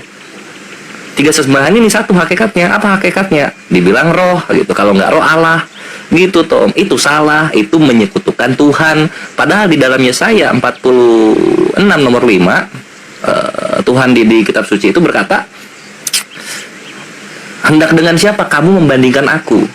Nah, aku di sini ini yang ngomong kan salah satu dari pribadi ini kan. Misalnya siapa yang ngomong di situ? Mau dibilang Bapa. Artinya ketika Bapa ngomong kayak gitu, itu meniadakan Yesus dan juga Roh Kudus gitu loh. Bahwa cuma dia doang satu-satunya Tuhan, kayak gitu. Nah, itu kebenaran yang ada. Jadi kitab sucinya Guru Tom itu tidak mendukung secara teks literal dan juga secara pembahasan dari murid-muridnya ada konsep Tuhan itu pribadinya 3 gitu. Itulah kenapa Islam datang untuk meluruskan yang salah-salah di agama-agama terdahulu gitu. Ya, pernah aku dengar ini Bang Juma ini berbicara. Jadi di situ aku coba lihat di situ ya. Ya memang sih kita selama ini kan mendengar saja Tuhan itu Tritunggal. Nah setelah mendengar seperti ini perinciannya itu, akhirnya mencoba untuk membuka Alkitab itu, mendalami. Alhamdulillah. Kalau di dalam logika memang itu tidak mungkin.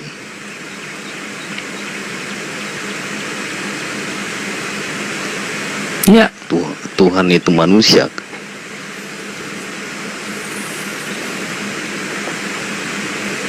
Tapi yang kita imani ini selama ini itu yang bikin sulit jadinya. Sudah kita imani. selama masih bernafas Tom, nggak ada yang sulit. Nanti kalau udah lu nggak bernapas itu sulit baru, karena pintu pertobatan udah ditutup, waktunya penghakiman itu kalau napas lu udah berhenti gitu. Jadi mulailah belajar latihan untuk meyakinkan diri lu bahwa ikuti nurani lu gitu, jangan ikuti iman lu, ikuti nurani lu, pakai akal lu sehingga lu menemukan iman yang benar gitu bre. Dan ketika iman itu udah benar, mau cobaan, rintangan sebesar apapun, lu bakal berani untuk menerjangnya. Itu yang dilakukan oleh para mu'alafat terdahulu. Contoh kayak Buya Hamka, lalu kemudian kalau lu tahu ada Selin Evangelista. Nah, itu Kaisar juga beliau mu'alaf. Gak usah jauh. Dah ngadong na sulit na leku, dah ngadong na sulit.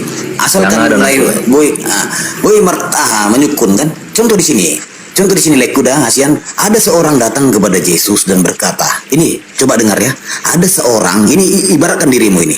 Ada seorang datang kepada Yesus dan berkata, "Guru yang baik, perbuatan apakah yang harus kuperbuat untuk memperoleh hidup yang kekal?" Jadi dia bertanya, perbuatan apa yang harus kuperbuat untuk meraih surga? Jawab Yesus, "Mengapa engkau memanggilku guru yang baik? Hanya satu yang baik, yaitu Tuhan. Tetapi jikalau engkau ingin masuk ke dalam hidup, turutilah segala perintahnya." Dia merujuk ke Tuhannya.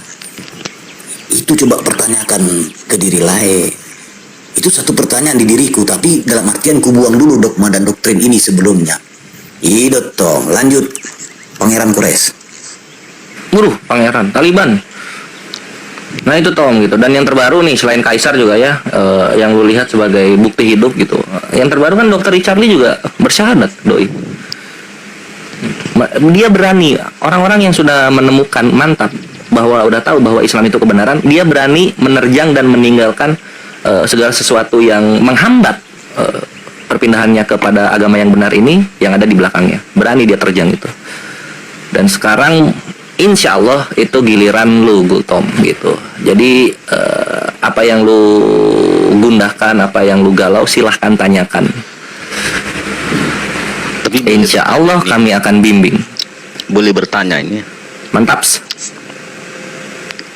Nah, Ya, menurut silakan. kalian,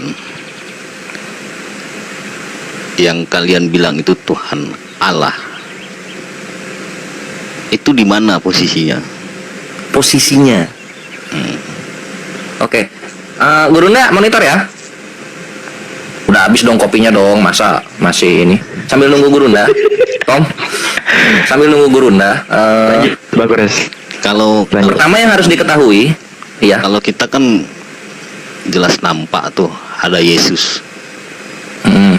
Nah, kalau Tuhan kalian ini di mana? Oke.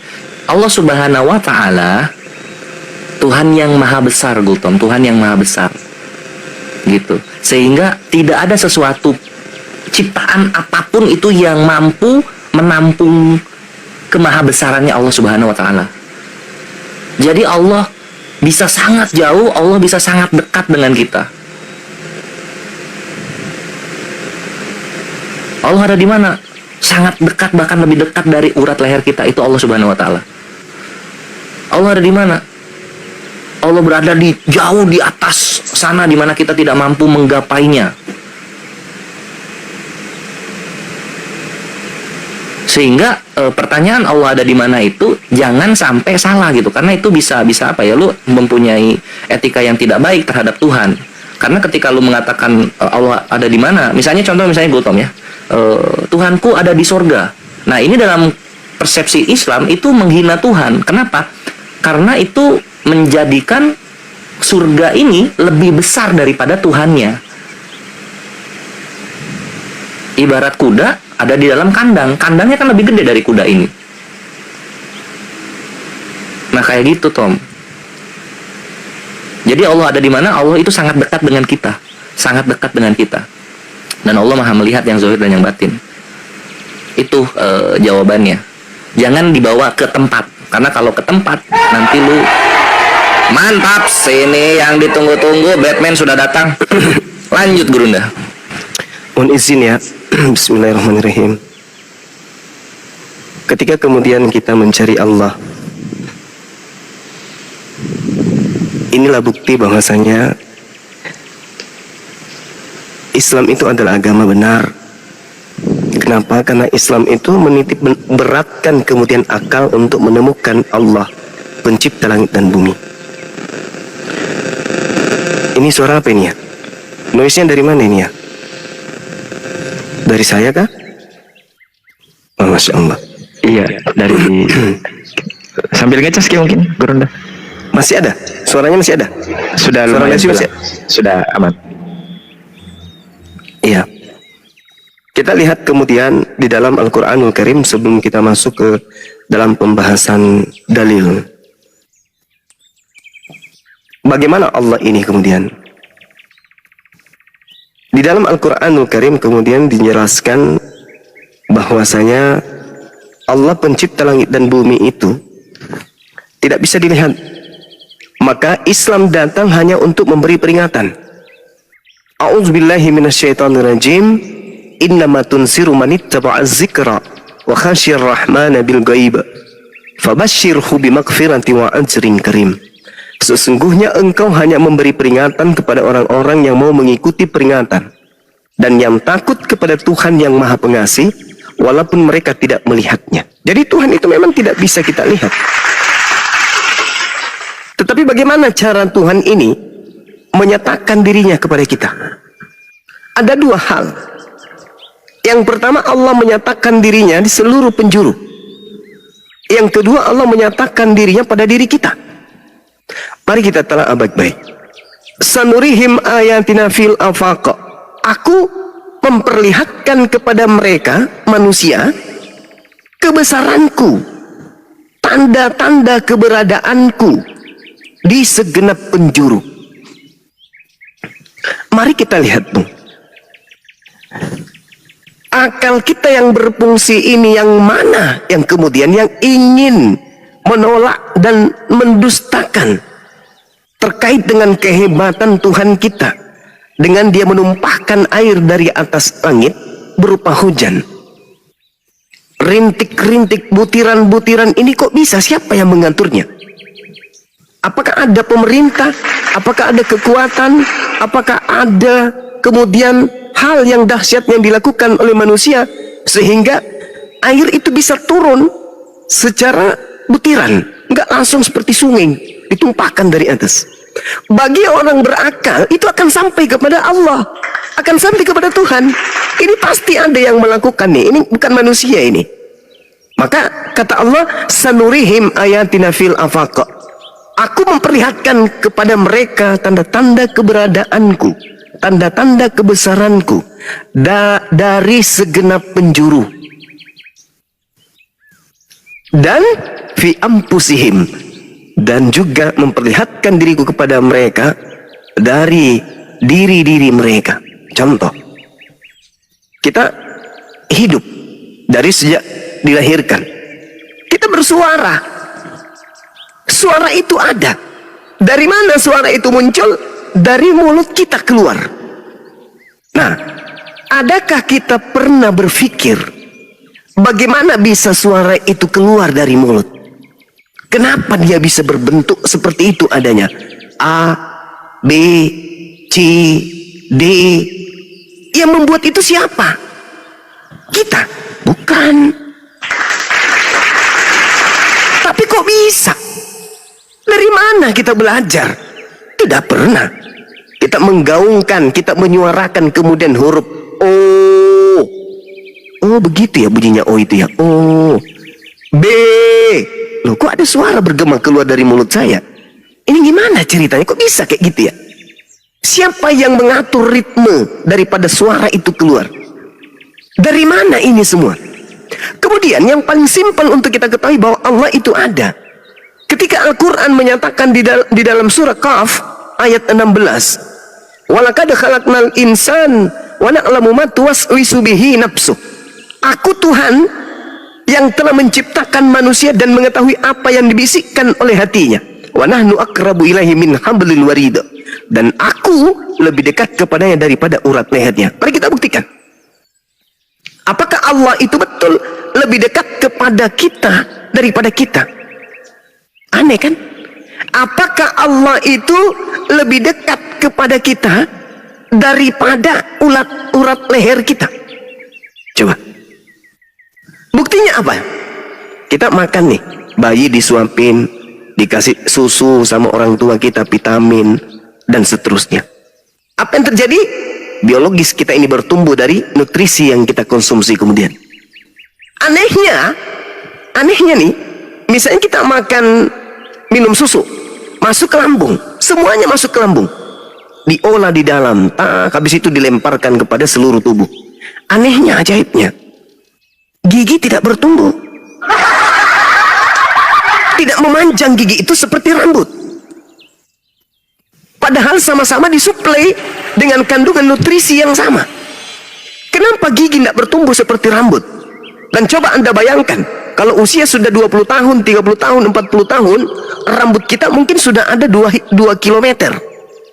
Bayangkan kalau rambut bertumbuh seperti gigi.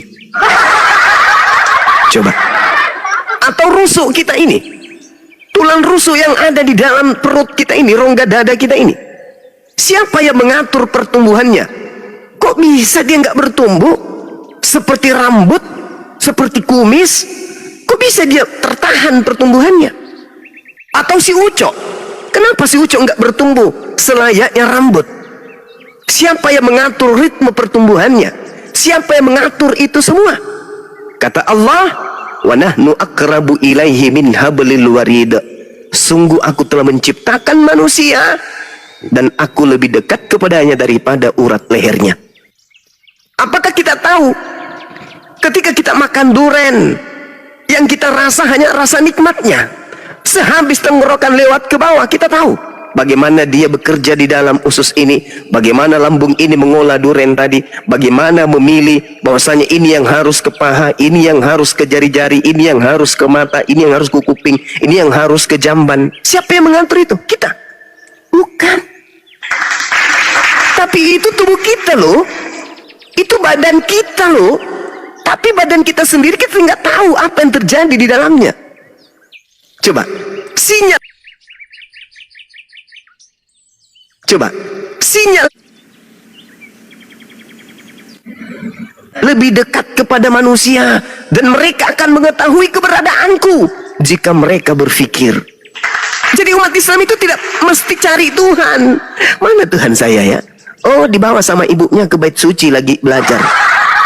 Mana Tuhan saya tadi? Oh, dia lagi ke laut cari ikan sama dengan murid-muridnya. Mana Tuhan kita? Oh, Tuhan kita lagi cari pohon ara. Itu bukan Tuhan, Bu, itu makhluk. Makanya pencipta langit dan bumi itu meliputi segala-galanya. Maka yang sampai kepada Allah, yang bisa beriman kepada Tuhan yang datang menyatakan diri melalui Nabi Muhammad, hanya orang yang menggunakan akal. Makanya umat Islam itu apa? Ketika masuk Islam apa? Syahadatain. Apa itu? Mempersaksikan dua pokok pondasi utama dalam hak kebenaran. Asyhadu an la ilaha illallah. Aku manusia berikrar dengan sepenuh hati, dengan segenap keyakinan, dengan segala upaya yang ada pada diriku, bahwa tidak ada Tuhan selain daripada Allah Azza wa Jalla, pencipta langit dan bumi. Orang Kristen selalu berkata, mana Tuhanmu? Kenapa kamu gak lihat? Aku lihat kok. Cuman saya nggak bisa menguraikan dengan kata-kata. Tetapi dengan adanya diri saya, bukti bahwa Tuhan saya itu ada. Kenapa?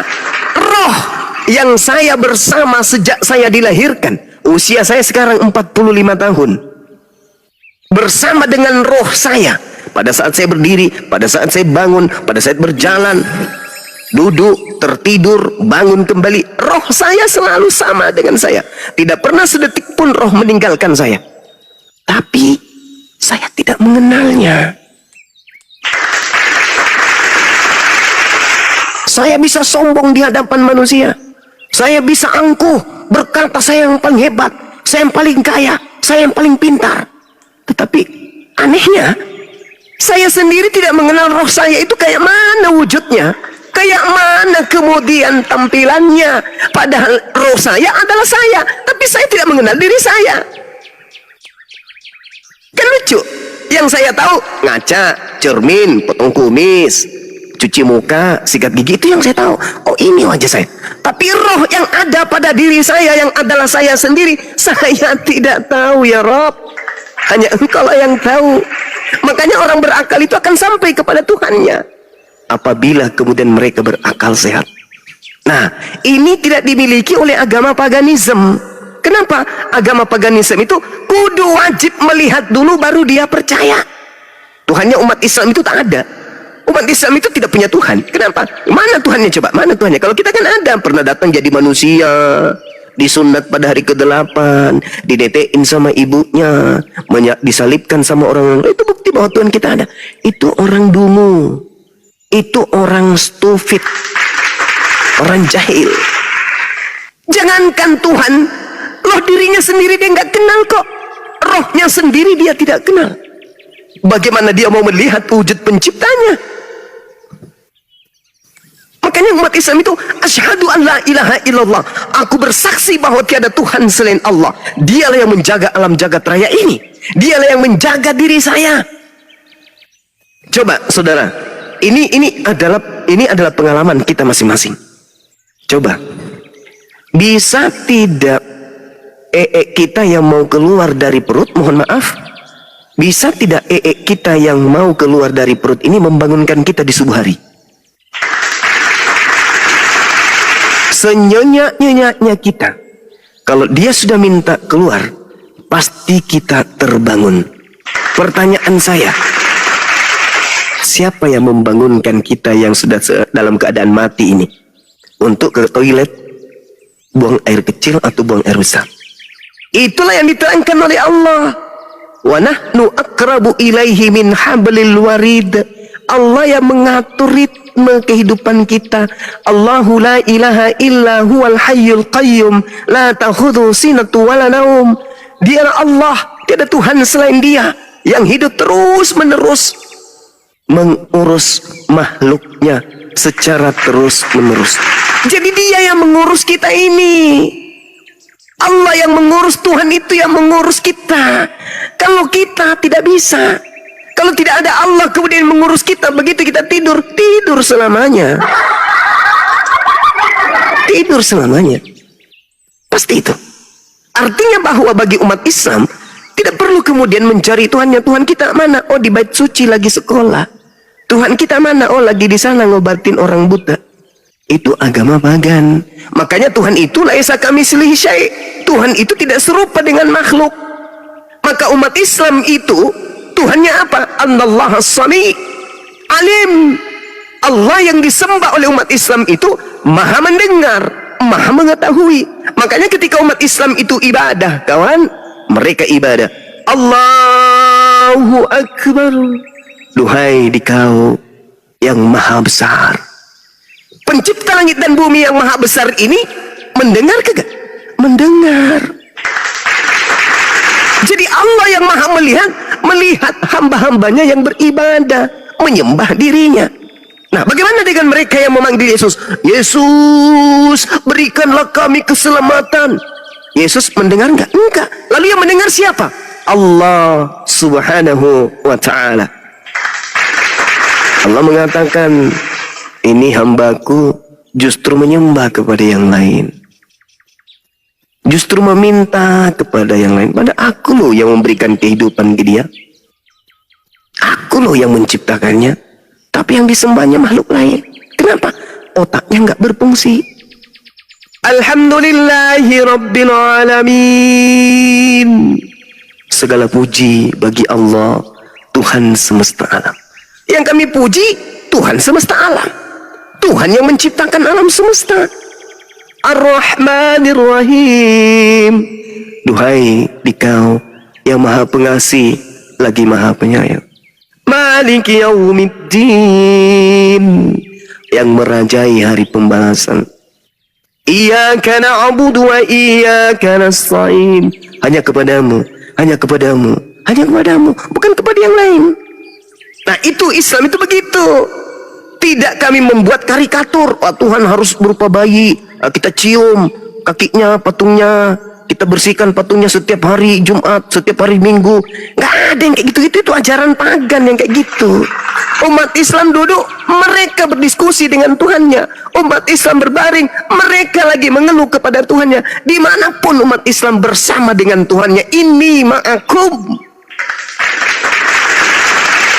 Makanya coba Anda lihat pengakuan Yesus di dalam Yohanes 5 nomor 37. Bapa yang mengutus aku, kamu tidak pernah melihatnya, suaranya pun tidak pernah kau dengarkan. Pertanyaannya, Yesus pernah dilihat nggak? Dilihat. Yesus pernah dengar nggak? Didengar. Oh, dia makhluk kok, dia ciptaan. Maka Tuhan yang mengutus Yesus itu laisa kamitslihi syai', tidak serupa dengan makhluk, tidak serupa dengan apapun. 2 Samuel 7 nomor 22. Tuhan yang maha tinggi tidak sama dengan apapun. Yesaya 43 nomor 10. Engkaulah saksi-saksiku, tidak ada Tuhan yang dibentuk sebelum aku, dan tidak ada Tuhan yang dibentuk setelahku. Berarti firman yang dibentuk menjadi daging itu bukan Tuhan. Maka salahlah orang yang menyembah manusia tadi, apalagi yang menyembah Kristus yang datang kepada Paulus, itu salah besar. Makanya Yesus mengusir, enyahlah daripadaku kalian semua adalah pembuat kejahatan, aku tidak mengenal kalian. Saking cintanya Allah akan alam semesta ini, Allah mengutus Nabi Muhammad. Agar apa? Agar beliau Nabi Muhammad memberi peringatan kepada litubayyina linnasi, kepada seluruh umat manusia. Makanya beliau diutus untuk sebagai nabi terakhir dan sebagai pengantar manusia keturunan Adam kepada keselamatan sampai hari kiamat. Makanya Al-Quran itu terjaga, agar Al-Quran itu sampai kepada orang-orang yang hidup setelah beliau, pada zaman beliau dan setelah beliau. Itu Al-Quran terjaga tuh. Maka bersyukurlah saudara-saudara Kristenku, karena masih punya kesempatan bertemu dengan Al-Quranul Karim. Tinggal belajar saja. Toh Yesus diutus hanya untuk Bani Israel kok. Jadi tidak diutus untuk orang Kristen. Yesus pun mengaku, aku hanya diutus kepada domba yang hilang dari umat Israel. Berbeda dengan Nabi Muhammad, ditujukan kepada rahmatan lil alamin, sebagai kasih sayang Tuhan kepada alam semesta ini. Litubayyina linnasi ma nuzzila ilaihim wa la'allahum yatafakkarun. Engkau kuutus wahai Nabi Muhammad dengan bekal Al-Qur'an, agar dengan Al-Qur'an itu engkau memberikan kabar gembira, engkau memberikan kepada jalan keselamatan kepada manusia seluruhnya. Itu Al-Quran surah An-Nahl ayat 44. Al-Quran surah Al-Jumu'ah ayat 2. Beliau Nabi Muhammad diutus ke atas muka bumi ini untuk mensucikan manusia. Wa yuzakkihim, mensucikan manusia. Jadi Nabi Muhammad diutus oleh Allah bukan untuk menebus manusia dari dosa, enggak. Lebih lagi derajatnya dia. Apa itu? Mensucikan jiwa-jiwa manusia. Manusia itu oleh Nabi Muhammad dengan cara diajarkan syariat, hukum-hukum. Begini loh caranya supaya jasadmu bersih. Begini loh caranya supaya kau membersihkan dirimu sebelum ibadah. Begini loh caranya supaya hatimu bersih. Begini supaya pikiranmu bersih. Begini supaya akidahmu bersih. Begini supaya jasadmu kembali kepada Tuhanmu dalam keadaan bersih. Maka Nabi Muhammad turun, kemudian diutus oleh Allah untuk wayuzakkihim, mensucikan manusia. Makanya di dalam Al-Quran surah Al-Ma'idah ayat 31, Qul in kuntum tuhibbunallah fattabi'uni yuhibbukumullah wa yaghfir lakum dzunubakum wallahu ghafurur rahim. Kul, katakanlah wahai Nabiku Muhammad. Katakan kepada siapa? Seluruh manusia. Apabila mereka ingin dicintai oleh pencipta langit dan bumi ini, dan ingin agar dosa-dosanya itu diampuni oleh pencipta langit dan bumi ini, arahkan mereka semuanya fattabi'uni, untuk ikut kepadaku. Ikuti Nabi Muhammad kalau mau selamat, kalau ingin dicintai, kalau ingin disayangi oleh pemilik neraka, kalau ingin dicintai oleh pemilik surga, maka ikut Nabi Muhammad sallallahu alaihi wasallam. Aman, insyaallah. Tak ada lagi yang lain. Kita kan ingin dicintai pencipta langit ini, ingin supaya kita ini diampuni dosa-dosanya oleh pencipta langit dan bumi ini. Maka jalan satu-satunya adalah menjadi pengikut baginda Rasulullah Muhammad sallallahu alaihi wasallam. Makanya di dalam Yohanes 16, Bung, Anda pelajari Yohanes 16 nomor 7, nomor 8, nomor 9, nomor 10, nomor 11, nomor 12, nomor 13 sampai nomor 15, indikasi yang datang setelah Yesus itu adalah roh kebenaran yang akan membimbing seluruh manusia kepada setiap kebenaran. Apa kata Yesus? Masih banyak yang ingin aku ajarkan kepada kalian, tapi saat ini kalian belum sanggup untuk menanggungnya. Tetapi ketika ia datang, yaitu seorang penolong lain, dialah yang akan mengajarkan kalian terkait dengan hukum-hukum, kebenaran, keadilan, dan penginsapan dunia akan dosa. Dia, ketika ia datang, dia akan memuliakan aku. Bukan justru menghinakan aku, tetapi memuliakan aku. Jadi ketika Nabi Muhammad datang, dia hanya memuliakan Nabi Isa, memuliakan Nabi yang datang di tengah-tengah Bani Israel yang lahir tanpa ayah. Kami menyebutnya Nabi Isa, orang Yahudi menyebutnya Yesua, orang Kristen menyebutnya Yesus. Dia adalah Nabi yang suci. Kami hargai beliau. Nah, inilah bedanya kita dengan orang Kristen yang mengaku sebagai pengikut Kristus. Kalau kita umat Islam mengaku sebagai orang yang beriman kepada Nabi yang datang di tengah-tengah Bani Israel, yang mengajarkan Bani Israel untuk kembali kepada hukum Taurat. Makanya dia datang mengajarkan hikmat Injil dan Torah.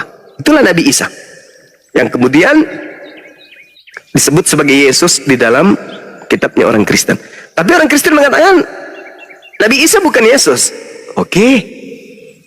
Nabi Isa bukan Yesus, oke. Tapi berani tidak orang Kristen menanggalkan semua ajaran Nabi Isa di dalam Bible? Contoh, Nabi Isa menyebut kitabnya dengan sebutan Alkitab. Nabi Isa menyebut Tuhannya dengan sebutan Allah. Nabi Isa menyebut atribut dia sebagai Nabi,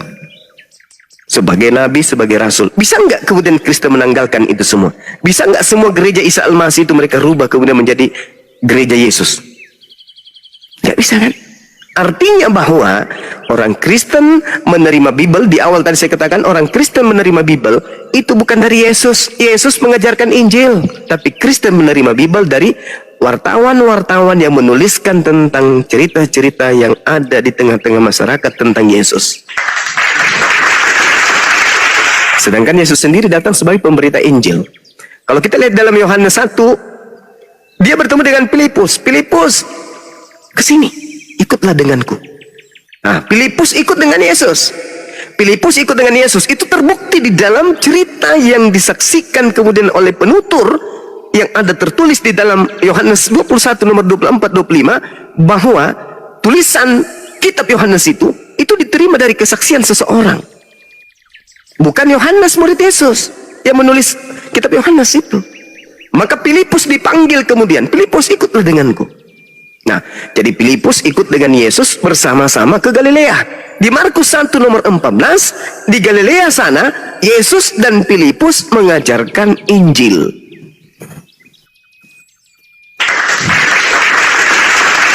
Berarti siapa yang dipanggil Yesus untuk mengajarkan Injil? Menurut catatan Yohanes, yang dipanggil mengajarkan Injil itu adalah Filipus, bukan Paulus, bukan Lukas, bukan Markus, bukan Yohanes ini, yang penulis Yohanes ini, bukan Matius, bukan. Tapi yang dipanggil adalah Filipus. Di dalam Kisah Para Rasul 7, Filipus kemudian mengajarkan Injil Kerajaan Allah, yaitu Injil Yesus. Artinya yang punya kapasitas mengajarkan Injil setelah Yesus adalah Filipus. Pertanyaannya, mana Injil Filipus? Yang memberitakan tentang pengajaran Yesus. Tak ada, ditolak oleh gereja.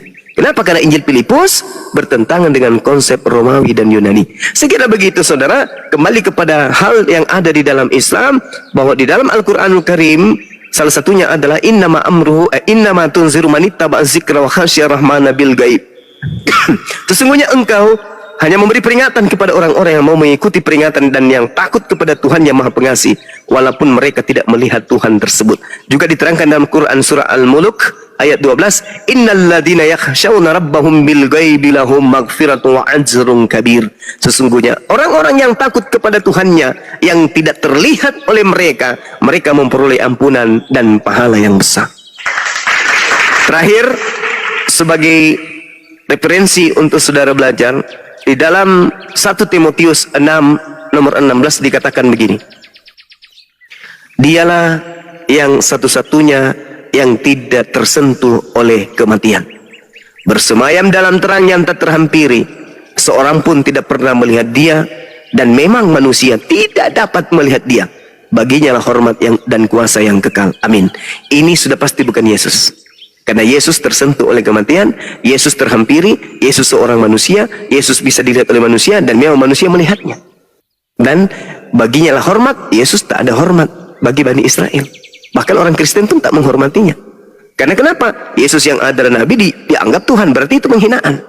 Selayaknya kemudian Gibran, wakil presiden, dianggap presiden. Begitu Gibran lewat, kita panggil, Pak Presiden, pasti tersinggung. Kenapa? Karena dia cuma wakil. Meskipun presiden itu level gelar tertinggi, tetapi karena dia hanya wakil, dipanggil presiden, tersinggung. Begitu juga Yesus yang hanya utusan Tuhan, dipanggil Tuhan sebagai pencipta, maka pasti pun Yesus tersinggung. Makanya mengatakan, enyahlah daripadaku, kalian semua adalah pembuat kejahatan. Nah, terakhir, kuasa yang kekal.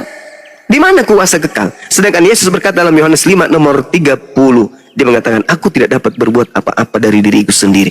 Berarti 1 Timotius 6 nomor 16 lebih pas untuk Tuhan pencipta langit dan bumi, yang kami sebut Allah Subhanahu wa taala, yang tidak tersentuh oleh kematian, bersemayam dalam terang yang tak terhampiri, seorang pun tidak pernah melihat dia, dan memang manusia tidak dapat melihat dia. Baginya lah hormat dan kuasa yang kekal. Sedangkan Yesus sama sekali berbanding terbalik dengan data tersebut. Saya kira demikian saudara. Ya, mari kita sama-sama belajar, kemudian renungkan apa yang saya sampaikan. Ingat, umat Islam mengimani Nabi tersebut yang datang kepada Bani Israel sebagai Nabi, dan kami sangat menghormatinya. Kami menyebutnya Nabi Isa alaihi salam. Sedangkan Kristen mengatakan dia adalah makhluk manusia yang mati terkutuk di atas tiang salib demi dosa-dosa Kristen. Dengan demikian, di mata Kristen Yesus itu sangat dihinakan, sedangkan kami, Nabi Isa di mata kami itu adalah manusia yang mulia. Demikian. Insyaallah. Dinda